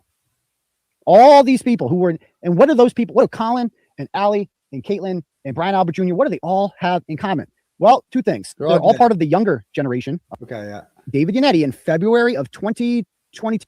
One other person who really matters to this that was geofenced inside. Like, he's a Fed. He knows how the Feds work. He likes to tell people what's on his mind. He likes to be in the middle of it, in the thick of it, without being in the thick of it. He doesn't. I don't like him at all, but he's competent, and he is going to advise them, right? That if you had your anyway, so we need to talk about this story because it's very Tamara's a bad guy, but he's basically got her own connection grilling her. And this is what Okay. two people, the biggest assholes in this whole story, the Michaels, Mikey Meat Morrissey and conflicted Michael Proctor. I go on these rants here. Oh, so Proctor's got to be shitting his pants more than anyone. I think Morrissey's too stupid to shit his pants. I think he has no fucking clue. Look, this guy's like run by a motor. He doesn't. But I'm guessing. If I were to guess, I'm just going to guess. This guy's like, I'm going to guess that within a this guy couple must weeks be on Adderall. that there's going to be some sort of announcement. There has to be. No, you're maybe wrong. not an arrest or an indictment. I would settle for an announcement from the feds. No, that an investigation has been launched. No, that comes in a couple months. The death of John O'Keefe. I would be satisfied with that. Or Mm. into, even better, the Norfolk County District Attorney's Office. Because that's who Michael Proctor ultimately works for, is the Norfolk County DA's office. He's part of the State Police Detectives Unit for the Norfolk County DA's office. And I would settle for that. Because that alone, just an announcement like that alone, changes everything, man. It changes the way because fucking everyone's just a statist who just respects authority. So the FBI is like the ultimate authority. The U.S. Attorney's offices, they announce something like that. People are like, well, I guess they're bad. I mean, that's all. Isn't that sad that that's all it takes for people? All these facts are out there, all this evidence that these people are shady and corrupt, and it's right there in front of us about that. Let me read a couple turtle chats here real quick. Okay. Any other turtle chats there? No, don't like, more turtle chats. If I'm like, why am I blocked? Daddy should never be blocked. What the hell? All right. Kelly's, so Nicholas sent, okay. Right. Like, so I want to read this to you. So this is, yeah. Parents' testimony, and her parents are trying to get everyone. I've seen no evidence of that, but maybe he's right. Maybe he knows something. Oh, Chris Albert's suing me. Is that, and I wrote about it in this blog, is that Chris Albert is very stupid. And you got idiots on Twitter, like Jennifer Kofendafer and Wendy Murphy, and of course, Krusty Panties, who is running an Albert support group on Facebook. And we've seen her post in that group offering them, I can get you guys an attorney. They don't know her. They don't know. They probably think they thought this woman was normal. It's like, no, she actually lost all of her kids and is a complete trash bag. And they don't care. That's all you have in your corner right now is her. And I get that. I fell for it too. I hired her. Big Red wasn't but right. I think they'll realize over time that all these promises of being useful, like I'll get you an attorney. Nope, there's no attorney coming. Nope, she has no connections. She has nothing. No one's going to help you out. So true. She's emails this attorney, Ben Wish, who took her to the cleaners one time when she hired him. So she hires this guy, Ben Wish, and she sends him a letter that she has posted an email in which she asks him to represent the McAlbert's for free in suing me. And he just doesn't respond, I guess. He's like, nah. So that shows, she tried. She's been trying to get people to sue me for a while. And they finally did. They were dumb enough to, but go ahead. I mean, just imagine being her and your whole life is me. That's just crazy. Any attorney that you go to and is like, can I sue him for defamation? Any attorney that knows what they're talking about, like, nope, you can't. I mean, you can, but you're going to lose. Yeah. I'll take your money. Yeah. Like a lot of attorneys have done when they try to sue Right. me. I'll take your money because you're a sucker. Yeah. But you're going to lose. Yeah, So exactly. yeah, there's that. Get him, Turtle Boy. So I think that he has been convinced by these people that he can sue me. But, on behalf of Colin, that's what they've all started to say. That like, you're going to get sued, like saying that Colin did this, you're definitely going to get sued. You're definitely going to get sued. Okay, please. I would love for you to sue me and open yourself up for discovery. I would love that. I would love it. Exactly. Nothing more than that. Exactly. But they don't do it. So but Chris is stupid enough to believe this. So Chris goes down and contacts Tom Beatty recently. And he thinks if I can get Tom to retract this 1233 phone call that my son made to his daughter, then we can get Turtleboy in defamation. Because Turtleboy said that phone call happened. If we can get Tom to say it didn't happen, oh, then we witness got something, tamper. because you told him 1233 phone call. Basically, threaten it. I mean, that's a threat. It's also known as witness intimidation in a federal murder investigation, or a murder investigation into corruption involving a murder, or whatever. You get the point. So he's trying to get Tom Beatty to change his test. You might have caught your own charge, Chris. You might have, you've been to jail before, so you know what it's like. His attorney, Glenn Hannigan, or whatever his name is, only page 2, but it's really all I need against you. Comply with the above demand, than a guy who threatens a lawsuit and costs incurred. The fact that is Chris Albert's first inclination is like, I'm going to shut these people off because they are not used to people fighting back against them. Chris is completely unqualified to be he's not used to being challenged. Alberts don't get challenged in Canton. No. And now people were publicly challenging him on this. And what is his first reaction? What is his first instinct? Shut it down. Better get a lawyer to tell him to stop. Town doesn't have, like, Turtleboy killed it. Because I'm your daddy now, Chris. I'm the mayor of Ken. I'm the daddy of Ken. Easy. It's my town now. Ooh. It used to be your town, but your brother had to move out, so it's mine now. I go down to your pizza shop and I stand out there for an hour and I yell shit about your son. I just shit all over your child. Here it is. Here Chris. it is. Your middle child. I go down there and I shit all over him, and I accuse him of some of the most heinous things possible. And I affect business. People don't want to go into your business because of the things that I'm saying. I'm telling cars going by what your family did and what you're being accused of and what you've done to cover this thing up and what a scumbag you are and how you don't pay your bills. And I'm standing there And you know where you were, Chris? Hiding in the back. Yeah, he came out afterwards. People saw him come out afterwards. He was there the whole time. Really? And you're going to do nothing about it. Ooh. Because I'm your daddy now, Chris. And if 𝗵𝗵𝗲𝗆𝗆 watching, Julie, how you doing, Julie? I think you were a turtle rider, Julie, right? I bet you, Julie, that the biggest thing you ever feared as this is me teasing it. This is teasing it.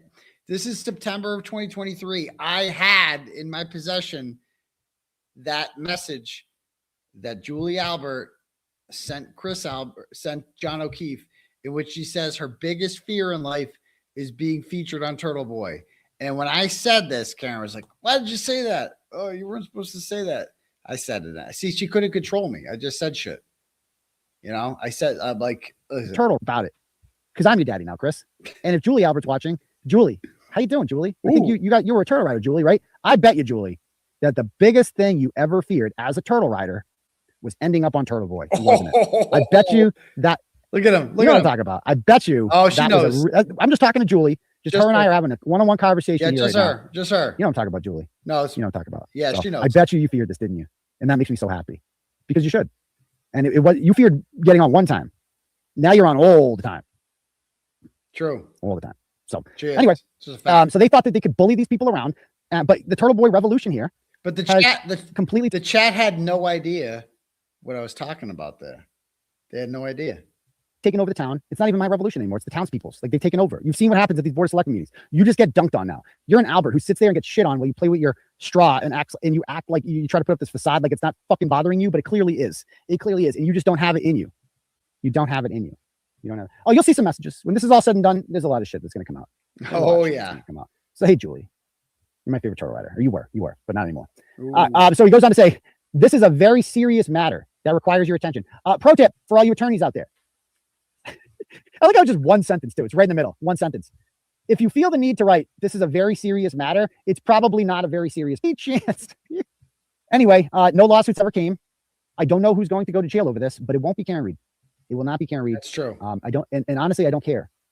I'd like to see Michael Proctor and Michael Morrissey more than anything, especially that fat fuck Michael Morrissey. Oh, I hate him.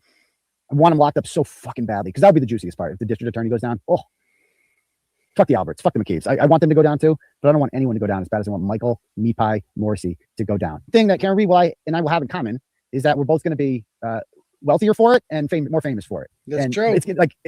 I'm having a good time covering this. She's obviously not having a good time going through this, but the moment of euphoria that she's going to feel when she's exonerated and this is over is going to be a moment that no one else will ever experience. Like I'll never experience that kind of joy, the type of joy that she's going to experience when this is all over, and it will be over. So they said Dateline is not going to happen until it's litigated, which is dumb. But yeah, if I'm Karen Reed, then come the lawsuits. Like first of all, the book deal that she could get off of this, the book deal alone off of this is going to be worth millions that she can make off of this. Yeah, she should get on the rights to play her in movies, like the documentaries that will be lining up to have the exclusive rights to her. Like she's going to be set for life. She could be a motivational speaker. She could be whatever the fuck she wants to be, and it will all be worth it. She could be one of the most famous people in the country.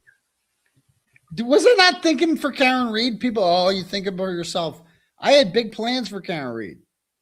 You know what I mean? I was like, oh, she's gonna kill it. And that's all. Everything I just said there was true. She had all those opportunities, all of them. So it'll all be worth it.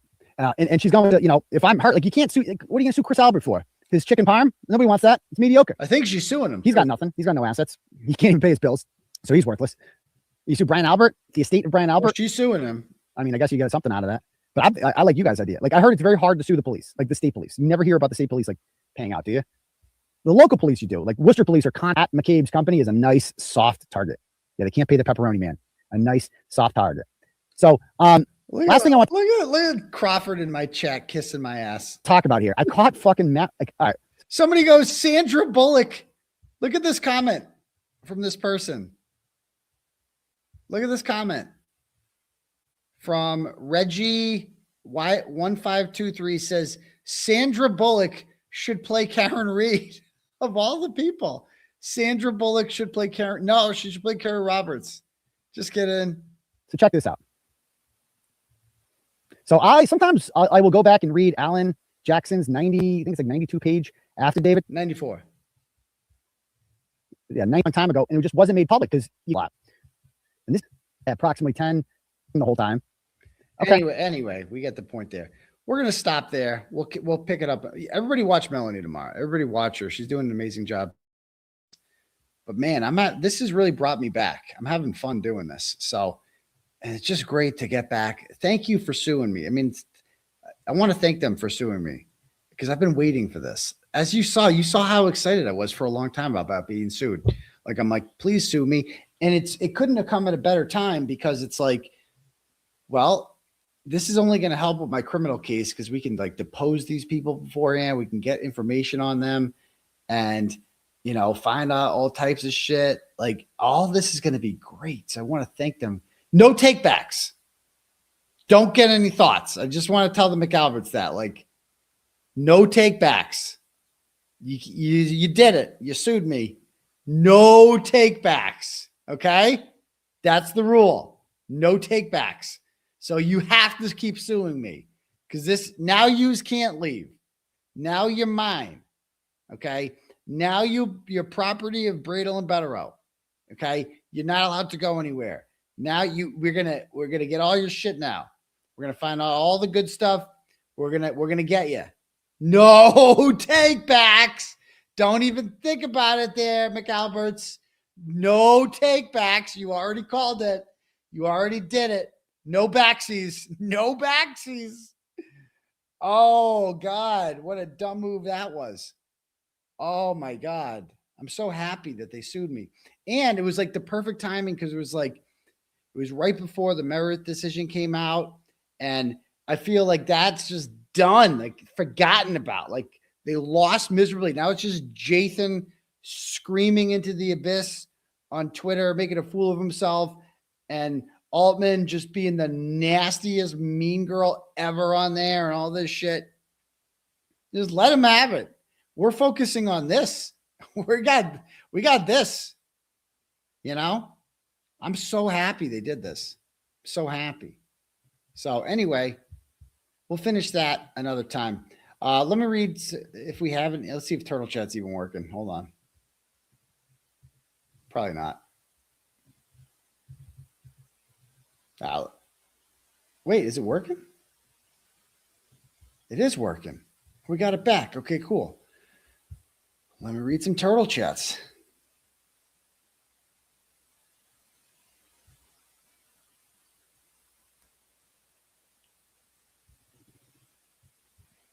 All right. Aaron sends $15 and says, for Peacock, you're welcome. Thank you, Aaron. Karen sends $10, goes, maybe Stanley should be your official sponsor and fund your legal defense or pay my medical bills. Also, did you review the crusty Ben Wish email? Yeah, I'll do that next episode. How about that? I definitely need to do that. Go over that. So thank you very much for that one. Megan sends $10, goes, when I heard tennis elbow, I wore a compression sleeve for about a month and it helped so much. Also, I love when you say the word weird. LOL. Much love from South Carolina. Jimmy says that word a lot, more than me. Thank you. The other Mary B sends $5, goes, I'm glad you get to drag those McAlbums into court to answer some real questions. Of course, you and Karen will win again. We are with you, Turtleboy. You should add one of those drinking helmets to your wish list so you don't have to lift your drink. Oh, that's a good idea. That's not a bad idea. Thank you. And by the way, there is some more items on the wish list. If anybody wants to look it up, I'm not complaining. So thank you very much. All right, next. Amy sends $10, goes, could we subpoena Scanlon this time and force him to testify? Why? He'll just lie. You don't want to. He's no good. You don't want him. Laura sends $10, goes, please clip your cable TV versus apps rant. My kids have heard the same thing from me. I'd like to add menus that are available by QR code. They fucking blow. I do like menus by QR code. I'm not going to complain about that. Lucy sends $10 and has a centograph here. I can't read the whole thing. It says, I started following you after Karen's acquittal. It's cathartic now to see your most potent videos laid out with a timeline that shows your receipts and passion before and during both trials. Lawsuit's a great way to get caught up about why the general public believes the McAlbert's are culpable. It's so true. Their lawyer seems to be proving your case. The only logical conclusion is that he's punking them. Right. And it talks about the elbow. So thank you very much. Appreciate that, Lucy. The girl from Winnipeg sends $10, goes, you need to add a drinking helmet to your Amazon wish list. You're the second one to say that. Vicky sends $5, goes, I found what you were looking for. Okay. I'll have to read that later. Thank you, Vicky. Shannon, tennis elbow survivor, sends $10, goes, they have a brace for tennis elbow at Amazon, and it helped so much. Throw it on the wish list. Maybe I'll do that. Thank you. Love from Oklahoma. Awesome. Some Sooner Turtles. Aaron sends $10, goes, can we, the Barnstable County taxpayers, push back on this waste of a civil lawsuit? I don't want the judge that gets paid via my tax dollars to entertain this frivolous complaint. I don't think you can, but I mean, you can make your voice heard, but I don't think they're going to listen.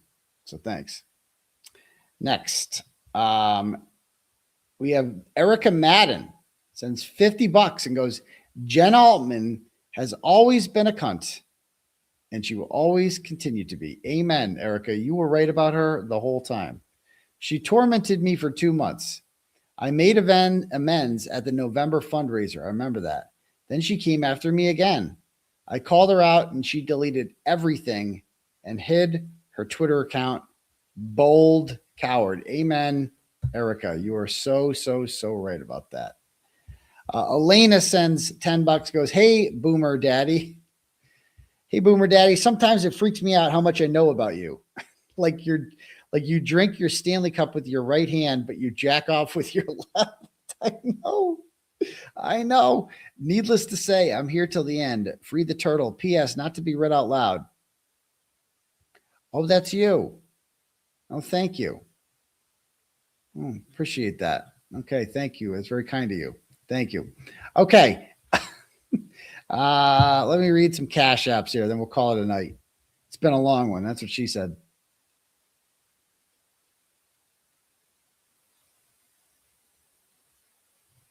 Sherry sends $25, goes, Turtle Chat can have fake names. Cash App can't. Sus. Okay. Thank you, Sherry. Anna sends $10 and goes, Dildo. Sorry, I posted the wrong link in chat. It just says dildo. Okay, thank you. Chelsea sends $5 and says, no ass bitch. Sorry, I had to. Free Turtleboy and free Karen Reed. We love that. She's our no ass bitch. Okay. Amy sends $5 and goes, would 𝗵𝗄𝗃 be deposed? Love you. Why the fuck are we deposed 𝗵𝗄𝗃? Next, I mean, he got shot. Is that why? I don't know. Karen sends $5, goes, I sent this turtle chat. Hope you see it. I think I did. Thank you, Karen. Cal sends $20 and goes, can't keep a good grift down. No, you can't, Cal. And thank you very much for that. Steve, my guy, sends $25 and goes, I will fight for you because you're a hero and inspiration to us. Well, thank you, Steve. You're an inspiration too, my dude. Keep up the great work, my guy. You're the man. Julie sends $10 and goes, no, I already read that one. Okay, thank you. All right, cool. All right, well, anyway, I got to take a leak. So now would be a good time to call it a night. But it's been a real one. Love hanging out with you people. Good show. And we will see you guys all Thursday for Sex Cult. Do my bus stop live tomorrow like I always do. And we'll talk soon. All right. PC Bump Crease. Outie. Top down, riding down Main, it's a clear night, screens glowing blue, got the facts in my headlights, Commonwealth tripping, but the truth stay calm. Morrissey and Lally, I'ma read them like Psalms. KP throwing shade from a broke down porch, but the files in my lap like a flame to a torch. I don't raise my voice, I just let the game speak. Steady with the grind while the crooked run weak. We just riding slow, gliding, paper stacking in the breeze. Turn the system up, let the whole town see. No mask on my face, no fear in my lane. I'ma shine that light on the ones bringing shame. From the courtrooms down to the city block. Still can't hide from the truth, cause the truth don't stop. We just ride a slow grind. Midnight oil burning, pen hit the pad slow. Every word cut clean like the rims on the 𝗃𝗍𝗂𝗍. From Boston to Brockton, the whispers all hum. Turtleboy boys riding in the reckoning gon' come. Lally in the back room, 𝗺cie on the phone, trying to twist the narrative, but they can't postpone. I'm just sipping on the facts while the city play pretend. True, got no curfew, I'ma run it to the end. See, this ain't about fame, this about that long game. You can duck, you can weave, but the truth still call your name. Just riding slow, gliding paper, stacking in the breeze. Turn the system up, let the whole town see.